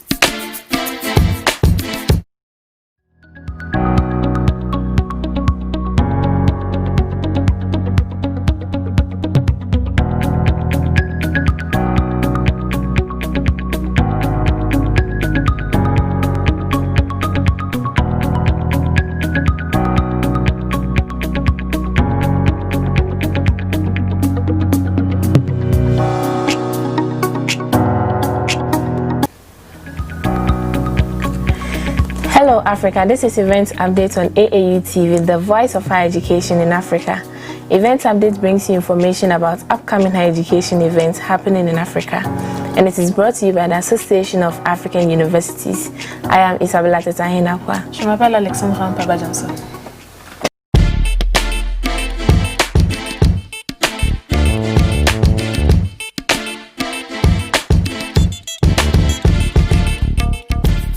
Are you an institution or individual? Do you intend to organize a memorable event to be archived for future reference? Then look no further than AAU Studios, because it's your best bet with our spacious studio and state-of-the-art media equipment such as 4K Panasonic video cameras, KinoFlow lights, assorted microphones, live streaming equipment, among others. You are sure to get the best of productions. Visit us at Trinity Avenue, East Legon, adjacent the National Accreditation Board, or contact the AAU Studios via the following email addresses: info@aau.org, AAUTV@aau.org, or ransford@aau.org. Alternatively, you can call us on +233 244 736280. The Association of African Universities, in collaboration with the African Union and the government of Ghana, is inviting all educational stakeholders to the first virtual AAU Academic Diaspora Homecoming, which is scheduled from 28th to 30th September 2020 on the theme, Advancing African and Diasporan Academic Relations. This homecoming is to strengthen collaboration and partnership among research and educational institutions of higher learning in Africa and the African diaspora to advance quality of education and general well-being of all persons of African descent. Sub-themes for the homecoming are role of the diaspora in higher education and innovation in Africa, strengthening relations between U.S. historically black colleges and universities and African universities, women of African descent in higher education, opportunities and challenges, as well as higher education, a panacea to racism and promoting social justice. Contact namo@aau.org or secgen@aau.org for more details.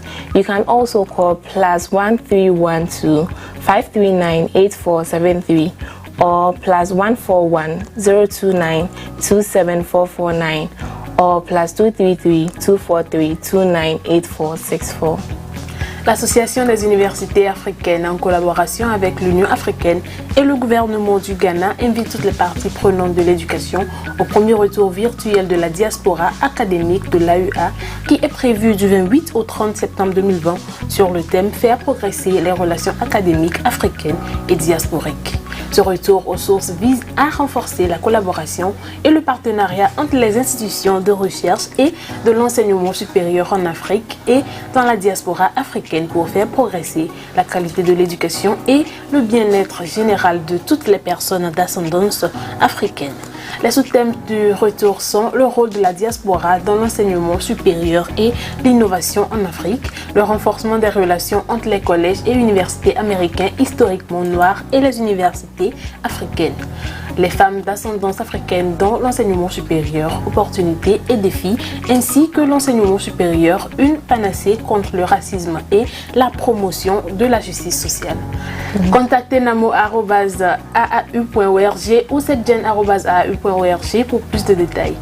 Vous pouvez également appeler le plus 51 25 39 84 73 ou le plus 41 02 92 74 49 ou le plus 233 243 29 88 84 64 pour plus de détails. UNESCO is calling for proposal consultancy for the 14th triennial session of the joint AAU-UNESCO Committee of Experts on the application of the recommendations concerning teaching personnel on the theme, the future of the teaching profession.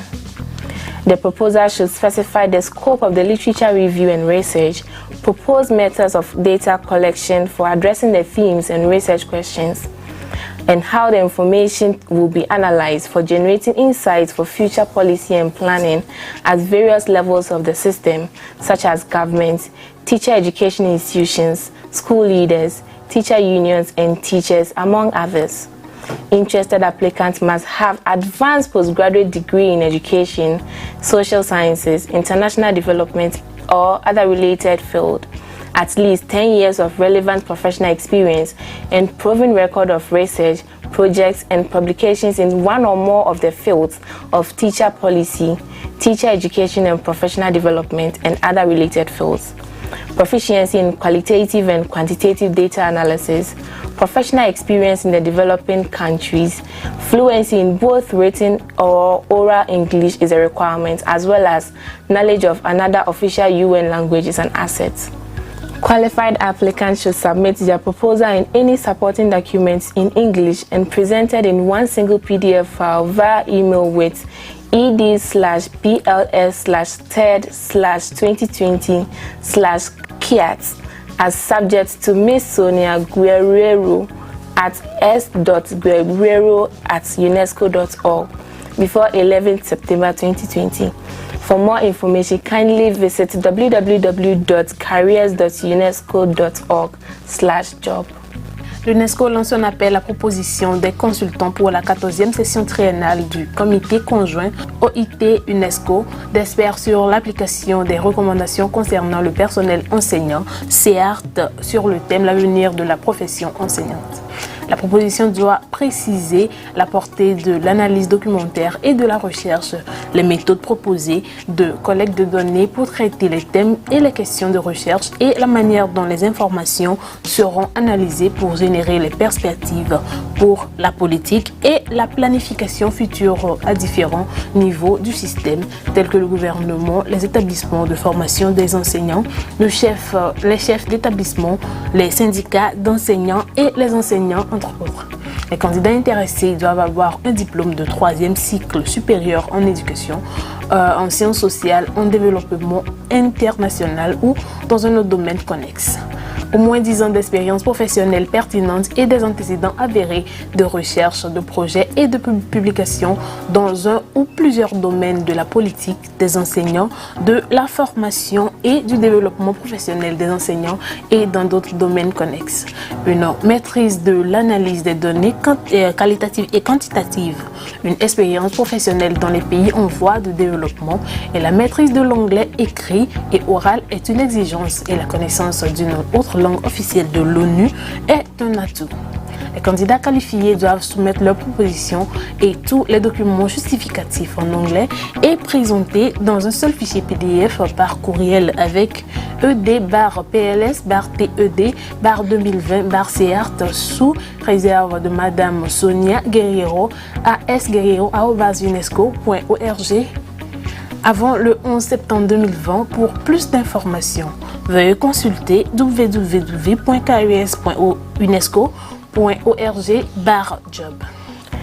Applications are open for the DAD Climate Africa Postdoc Fellowship 2020 for Africans in Climate Research. This program, in cooperation with the Climate Competence Center, SASCAL and WASCAL, aims to foster application-oriented research results to tackle climate change in Southern and Western Africa. It also offers a platform for collaboration in thematic working groups composed for postdoctoral fellows and African alumni of German funding initiatives with expertise in the field of climate research. Interested applicants must be nationals of an African country, should be willing to contribute to the initiation and the coordination of alumni working groups, and should be willing to realize their project at a host institution in Western or Southern Africa. Kindly visit the link on your screen to apply, and for more information visit www.wascal.org or www.sascal.org. Les candidatures sont ouvertes pour la bourse DAD Climate Africa Postdoc 2020 pour les Africains en recherche climatique. Ce programme, en coopération avec les centres de compétences climatiques SASCAL et WASCAL, vise à promouvoir des résultats de recherche orientés vers les applications pour lutter contre le changement climatique en Afrique australe et occidentale. Il offre également une plateforme de collaboration au sein des groupes de travail thématiques composés de boursiers postdoctoraux et d'anciens élèves africains d'initiatives de financement allemandes ayant une expertise dans le domaine de la recherche sur le climat. Les candidats intéressés doivent être ressortissants d'un pays africain, doivent être prêts à contribuer à l'initiation et à la coordination des groupes de travail d'anciens élèves et doivent être prêts à réaliser leurs projets dans une institution d'accueil en Afrique de l'Ouest ou du Sud. Veuillez visiter le lien sur votre écran pour postuler et pour plus d'informations, visitez www.wascal.org ou www.sascal.org. Applications are open for the International Development Research Center IDRC Research Awards 2021. This award funds research in developing countries to promote growth, reduce poverty, and drive large-scale positive change.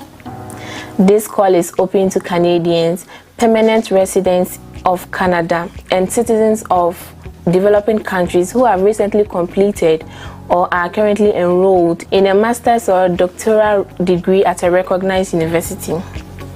The proposed research must focus on one or more developing countries. These awards may be part of an academic requirement, and the specific eligibility criteria of each research themes must be satisfied. Eligible applicants should visit www.idrc-crdi.smapply.io/prog/RAR to apply before 16 September 2020. And for more information, visit www.idrc.ca. Les candidatures sont ouvertes pour les bourses de recherche du Centre de recherche pour le développement international CRDI 2021. Ce prix finance la recherche dans les pays en développement pour promouvoir la croissance, réduire la pauvreté et susciter les changements positifs et à grande échelle. Cet appel est ouvert aux Canadiens, aux résidents permanents du Canada et aux citoyens de pays en voie de développement qui ont récemment terminé ou sont actuellement inscrits à une maîtrise ou un doctorat dans une université reconnue. La recherche proposée doit se concentrer sur un ou plusieurs pays en développement. Ces bourses peuvent faire partie d'une exigence académique et les critères d'éligibilité spécifiques de chaque thème de recherche doivent être satisfaits.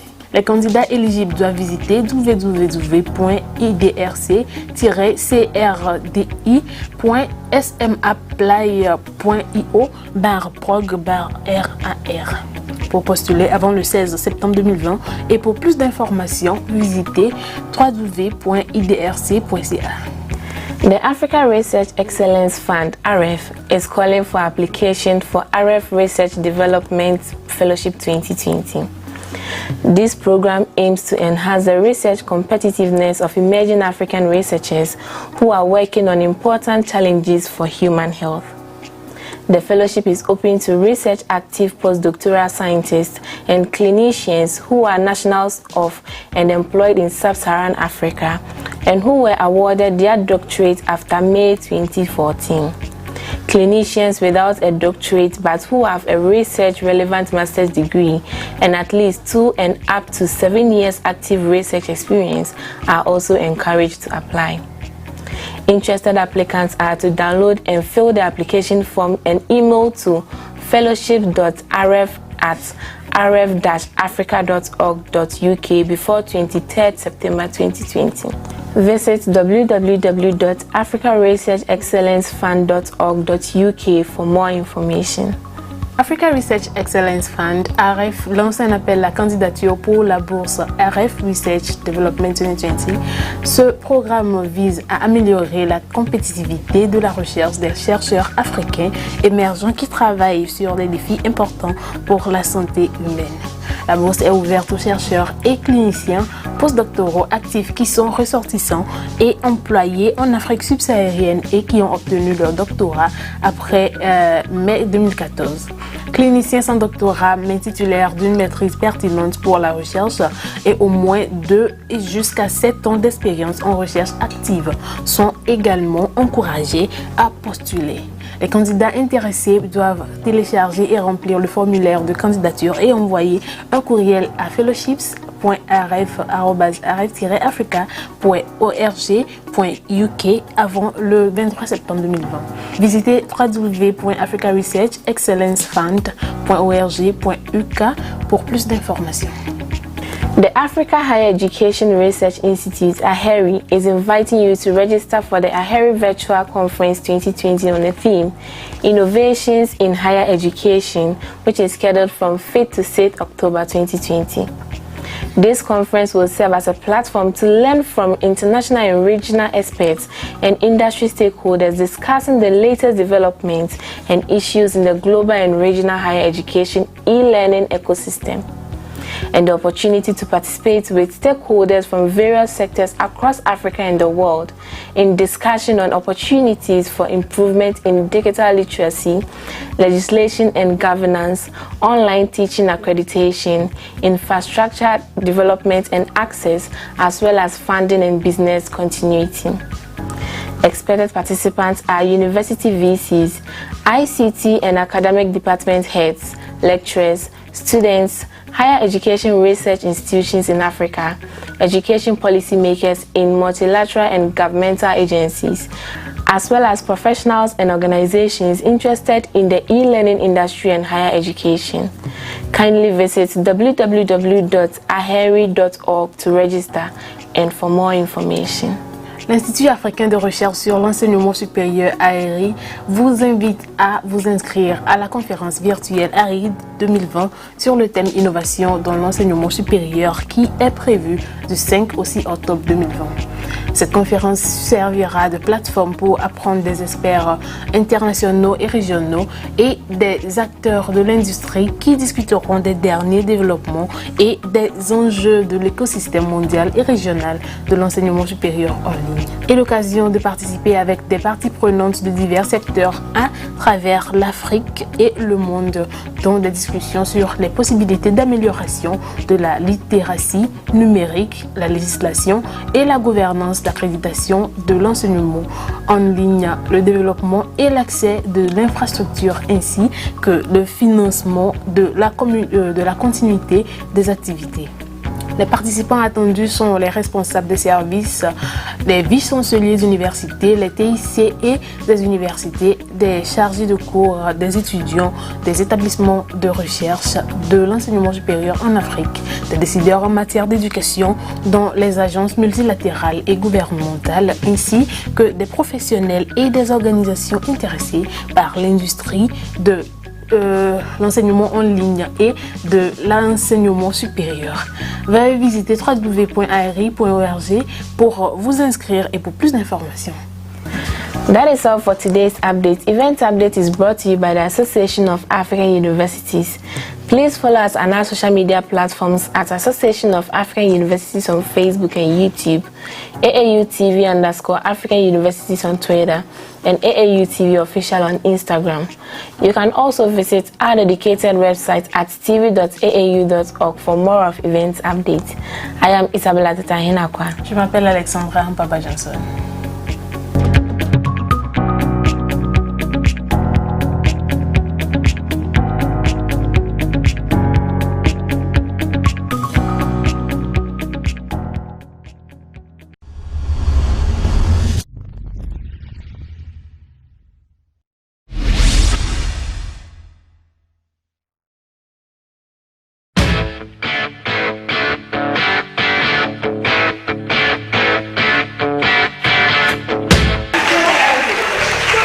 Now, in instances where government does not fulfill its core mandate of improving the lives of its citizens, it becomes very difficult when government wants to implement certain policies that go against the fundamental sustenance of these individuals. Margaret Thatcher once said that it's either we stand on principles or we do not stand at all.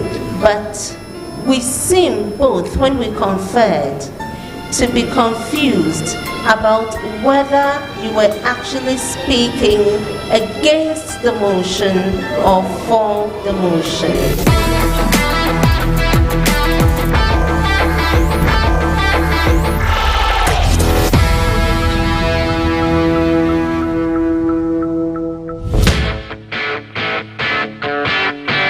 Welcome to today's edition of the Yaz Intellectuals, the first ever debate reality show. This is the Knockout edition happening live at KNUST in Kumasi, affectionately known as Osekrum. We will be hitting the intellectual stage very soon, where losers are winners and winners are conquerors with a better chance at finishing the race. The next generation of debaters have arrived. Our moderators are ready to give us their invaluable assertion to the motion at hand, and their judgment still remains uncompromising. This is the Yaz Intellectuals, grooming great debaters. Hello ladies and gentlemen, you are welcome to the Yaz Intellectual Debate Show, the first debate of its kind here in the country. It is a reality debate competition and we are so much privileged to have all of you around here to praise the occasion. Alright, I am Nanaba Amwa and I'm co-hosting with Edujem. Okay, so this is the Knockout edition and it's taking place right here at KNUST. And this is the land where Okonkwo Anoche actually chanted the golden stool into existence. Alright, so on this note, we take a very short break here. We'll be back to introduce the host once again and our moderator.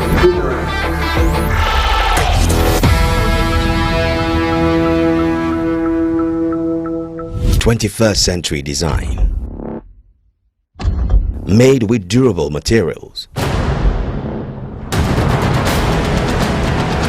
Bristles crafted to reach in between your teeth.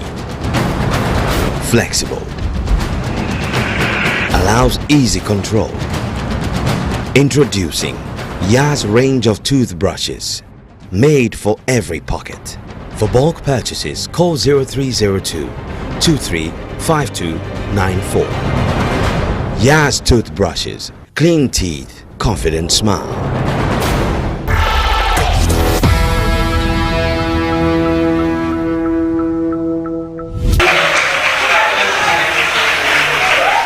Welcome back, viewers from the break.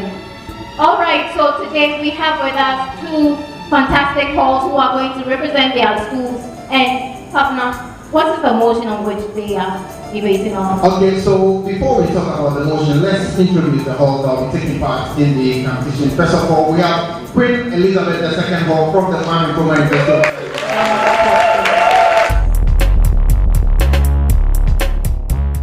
First of all, I want to tell you about Queen Elizabeth II Hall as Queen's Hall. Actually, the Duke of Edinburgh, His Royal Highness Prince Philip, came to Ghana not because he wanted to see or search for Dr. Kwame Nkrumah, but he came here just to cut the sword for Queen's Hall to begin as a residential facility. But we are very, very disciplined on this campus, and everybody can stick to fact. For the first time in the history of Ghana, when a university was able to make it to the semi-finals of the Pan-African University Debate Championship, the student that represented King University of Ghana was from Queen Elizabeth II Hall. Charlie, try for the best. Try for the best. Try for the best. All I and this thing should do. Me at this is the best one. Sure, Tanya. Hallway Queen Elizabeth travel camp. Say in the camp between. We are peaceful. We have intellectuals here. We get fine babes. We get fine. Wait, brother. Wait. You come the book and me like this. I top my class. I do law. I do pharmacy. But besides today, my average camp is okay. It's the best hall on campus, frankly speaking. So Queen's Hall, we rule everywhere. And at the end, the trophy is coming back to this hall.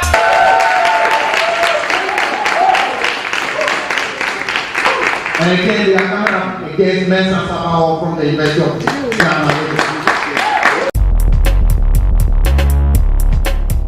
We are the reigning champions of debate. Legal matters, no hall can be compared to Sabah Hall. And we have a whole lot of such astute intellectuals who coming into this competition are going to definitely express the very depth of brilliance. Mensa Sabah Hall champions most of all competitions. We dabble in everything. We have prowess in entertainment, we have prowess in sports. The talents that have been nurtured over the years. Sabah intellectuals. You are championing it. We are in to win this competition. We're not coming to bite.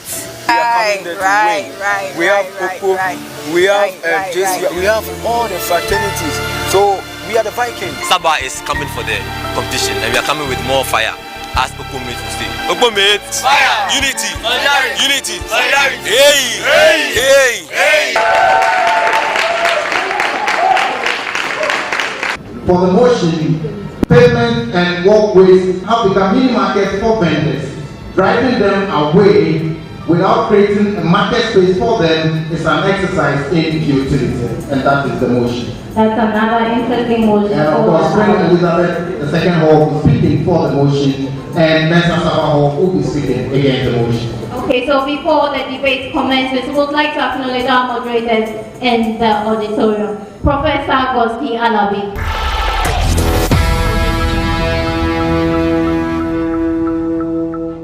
We expect a very exciting competition.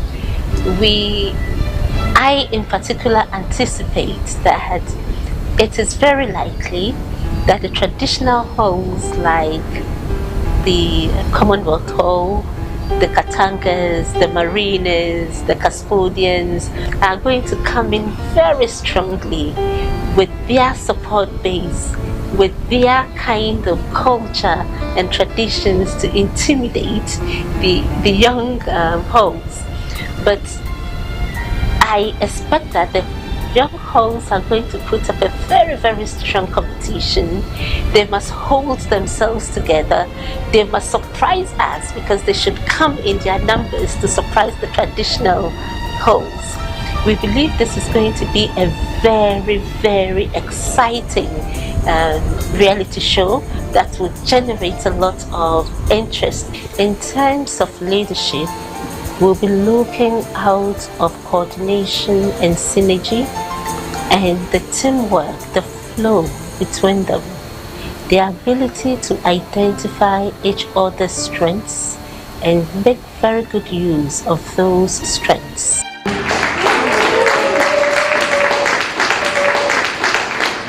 Dr. Otheni Adam.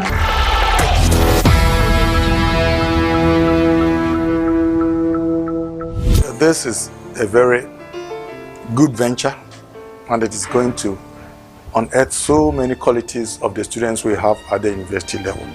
These topics given are not given anyhow.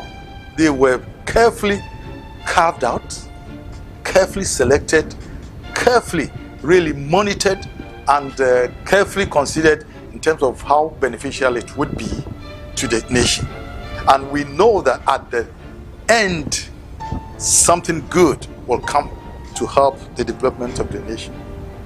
Expression of thoughts, use of language, and how to bring peace.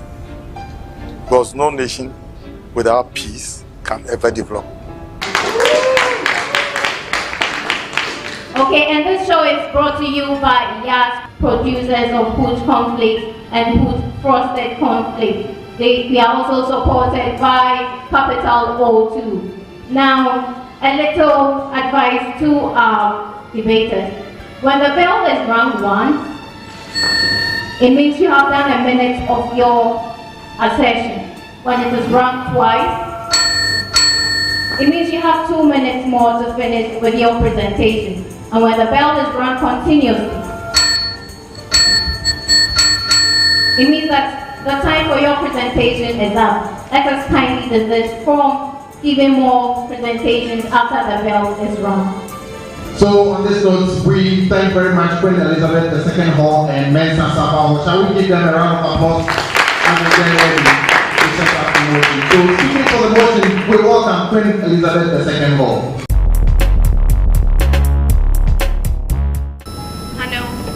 Timekeeper, ladies and gentlemen, pavements and walkways have become mini markets for most vendors. Driving them away without provision for a better market space is an exercise in futility. My name is Esina Michao Saibunsu, speaking for the motion, right? So what we do first is give a bit of contextualization on what the debate is going to be about.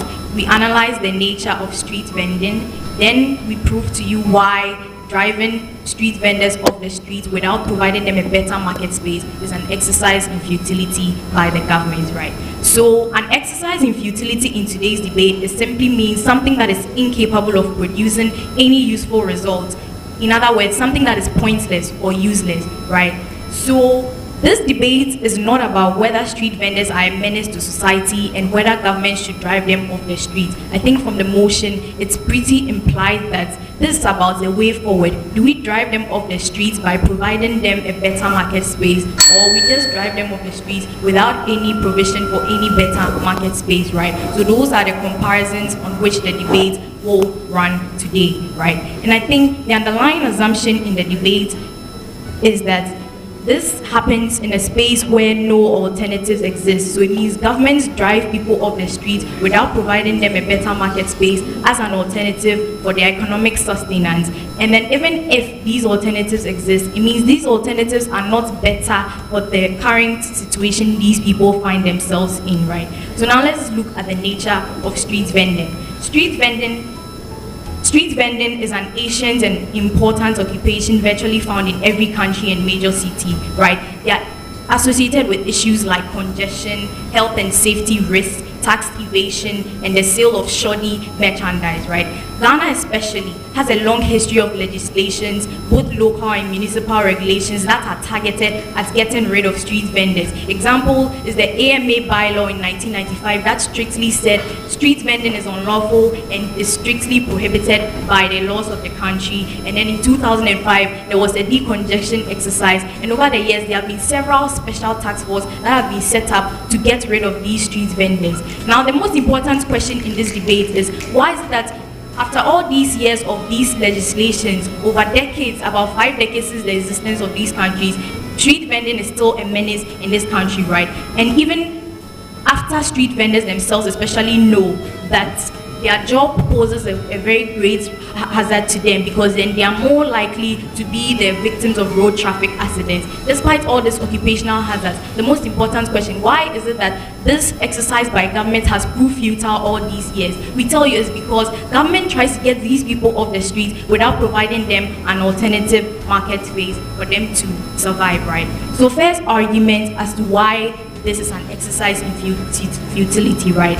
Now the first thing we tell you is governments can never implement a policy without first fulfilling its mandate to their people, right? A core mandate of every government is to promote the welfare of its citizens. This cuts across all sectors like health, education, and economics. And especially in a welfare state like Ghana, governments are largely responsible for these improving the welfare of their citizens, right? Now, in instances where government does not fulfill its core mandate of improving the lives of its citizens, it becomes very difficult when government wants to implement certain policies that go against the fundamental sustenance of these individuals. For example, in a country where government has systematically failed to provide educational institutions and private institutions are set up to cater for the educational needs of the country, you realize that government in such a country can never impose any law or policy saying that they are closing down these private schools, because then the alternatives do not exist for these people. So if government is to essentially close down these schools in such a setting, it means that people would have no alternative of being educated. Now let us relate it to this debate, right?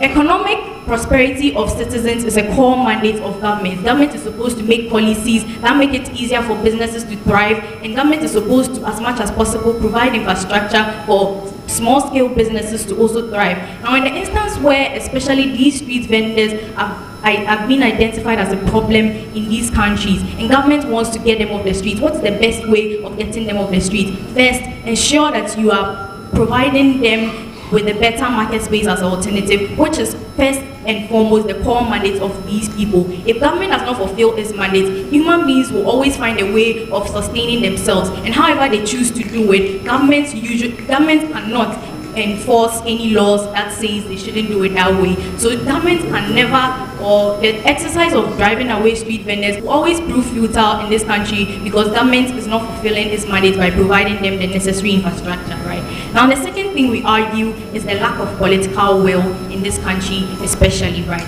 Because usually governments want to pander to party politics, and no government wants to be the bad guy who sacks people off the streets because then they want to get re-elected. So an example is the issue of Galamsey, right? Over the years, consistently, every government identifies that Galamsey is an issue and they should get rid of it. But then the lack of political will to be able to see it through and drive these Galamsey operators is usually not there, because they are scared of the backlash that will exist if government is seen to implement such a cruel policy of sacking its own people from something that sustains their livelihood. So what is the antidote to this lack of political will? We tell you the antidote is providing them better alternatives, because then if government is saying that I'm taking the street vendors off the street, it's not a cruel policy because then I'm giving them a better alternative, then government has all the justification and the high ground to go through with this, right? So we realize that in the current government with the issue of Galamsey, there's been a large collaboration from all sectors, both bipartisan and in getting rid of Galamsey, because the difference with this government's implementation is that they are providing these Galamsey operators another alternative. They are telling them that form an alliance of small-scale miners and then let us get you a license and operate within the scope of government, right? So government then has the high ground and the political will to be able to push through getting rid of menaces in society like street vending. So the same thing applies to street vending. If you really want to get rid of them and you don't want that exercise to be a futile exercise, give them a better alternative and gather as much momentum and support and political will as possible to be able to follow through with that exercise, right? Third argument is about choice architecture and how if government does not influence people's decisions, it becomes very difficult for them to want to get things done like this, right? So the whole idea of choice architecture is that individuals are rational, and when provided with multiple options, individuals will always make the best decisions for themselves based on the facts and logic, right? Now, how does this apply to today's debate? That means that on the average, looking at how tedious street vending is and looking at the occupational hazard that come with it, how these people are at a much higher risk of being knocked down by Okada vehicles, cars, reckless drivers, and what have you. It means that these individuals might prefer a better alternative to their current situation, because their current situation is not the best. But then, because of economic sustenance and the fact that these people have to survive and they do not have any other option, they will want to remain on the street. So now, if government wants to implement a policy that says get these people off the streets, government should be able to attract these people with a more viable alternative that makes them more willing to even go there without the use of force, right? Thank you. Thank you. Thank you. A round of applause.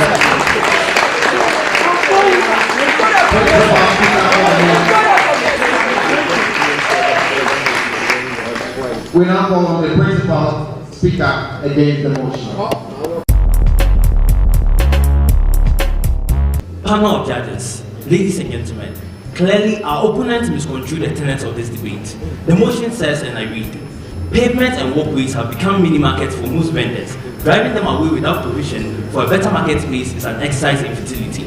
My team and I from the Mrs. Sabaho are clearly against this motion in particular, right? But before we even delve into the motion to understand what it means and the arguments that we bring to our, we'll take the wording of the motion and why I said they misconstrued the debate. But let's take them at their rebuttals and the arguments that they bring into the context. First of all, they tell us that this has prevailed because government did not provide markets in the first place. Ladies and gentlemen, this is insulting to the intelligence of every Ghanaian within this room, ladies and gentlemen, because we all know that within this country, within almost every district, there is a market, ladies and gentlemen. There is a place which is illegally ordained to be a trading place for such activities, right, ladies and gentlemen? So the fact that such individuals have ignored such an activity shows an illegality in itself. I will engage further. But first also, they tell us that government has a duty to provide for the welfare of citizens. This is very confusing, ladies and gentlemen, because they tell us two things. They tell us that first, they admit the dangers on these streets, that there's possibility of these people having accidents, etc. But because these people are going to make lots of funds, and because this thing has been in Ghana's history since ancient Ghanaian times, let's let them be there. So in other words, ladies and gentlemen, these people are prioritizing economy over the lives of these people on the streets, something which any sane government should not do in the first place, and for that, they are out of this debate. Lack of necessary infrastructure.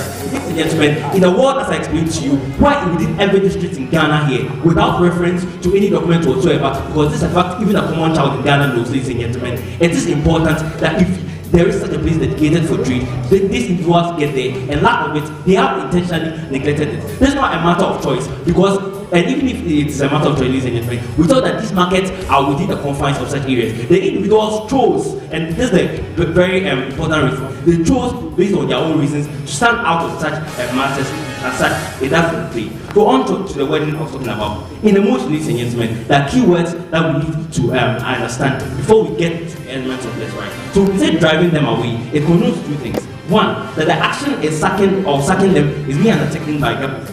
Two, that these mini markets on pavement or walkways are illegal and unprescribed by the state, and that's why it even requires the action of taking them off within the first place, right? Also, when we talk about better here or without provision for a better marketplace, exercise futility. Better here implies recommended, legal, prescribed by the state. Futility here means doing any relevant as they engage. Now on to our constructive set of arguments and why we win it clearly, even from the start, from Mrs. Sabaho, right? So, first of all, ladies and gentlemen, we thought that government is not obliged under any circumstances, based on principles of common logic, morality, and everything, to give alternatives to illegality, ladies and gentlemen. So, vending on pavements and walkways, as we've already all established, and we all agree on both sides of the houses, is illegal, ladies and gentlemen. So, for instance, when an armed robber is arrested, right, government is not obliged to teach the person sewing or another trade before you punish the person, because it's an illegality in the first place, ladies and gentlemen. It's fine if government takes certain initiatives to also encourage people to get more jobs, to galamsey, to get away from galamsey, etc. But it doesn't make the act of galamsey itself a legal affair. Government is not forced by hand to necessarily give people certain jobs alternatives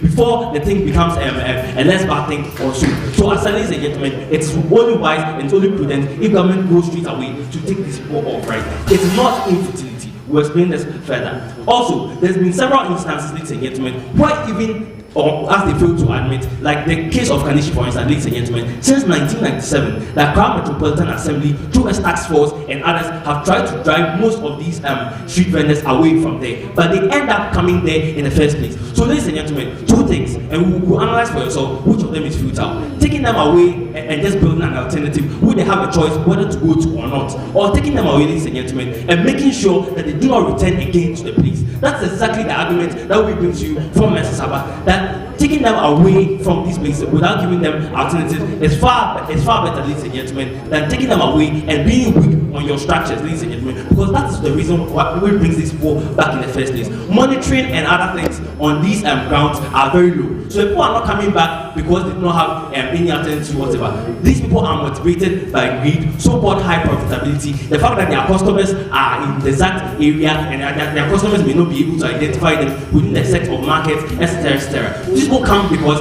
the window is open for them. That government sacking them in the first place was futile because government did not put in place measures to make sure that they cannot come back again, ladies and gentlemen. And that's exactly what you're talking about. If bribery is allowed to fester, if no task force is there to monitor the grounds when they've been sacked, then once they're coming again, we will sack them. That thing will keep on happening, and that's the future of not giving them the alternatives. As I mentioned to you, driving them away without provision of new authorized markets is not the problem. It is actually relevant, ladies and gentlemen.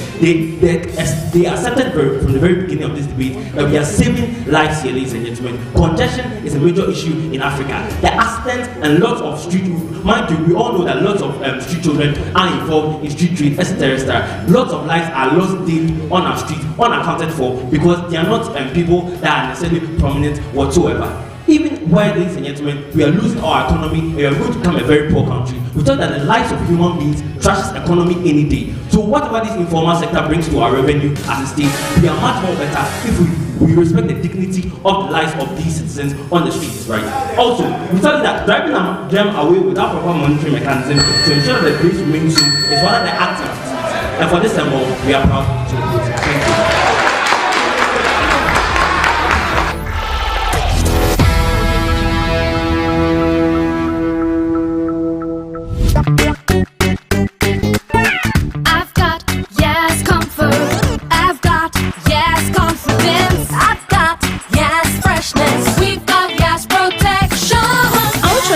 Wide wings and leak guards. Yes, sanitary pads give you maximum comfort, hygiene and protection in a resealable pack. We've got Yas Protection. Yes, sanitary pads. Maximum protection, maximum confidence. Don't worry, we've got Yas Protection.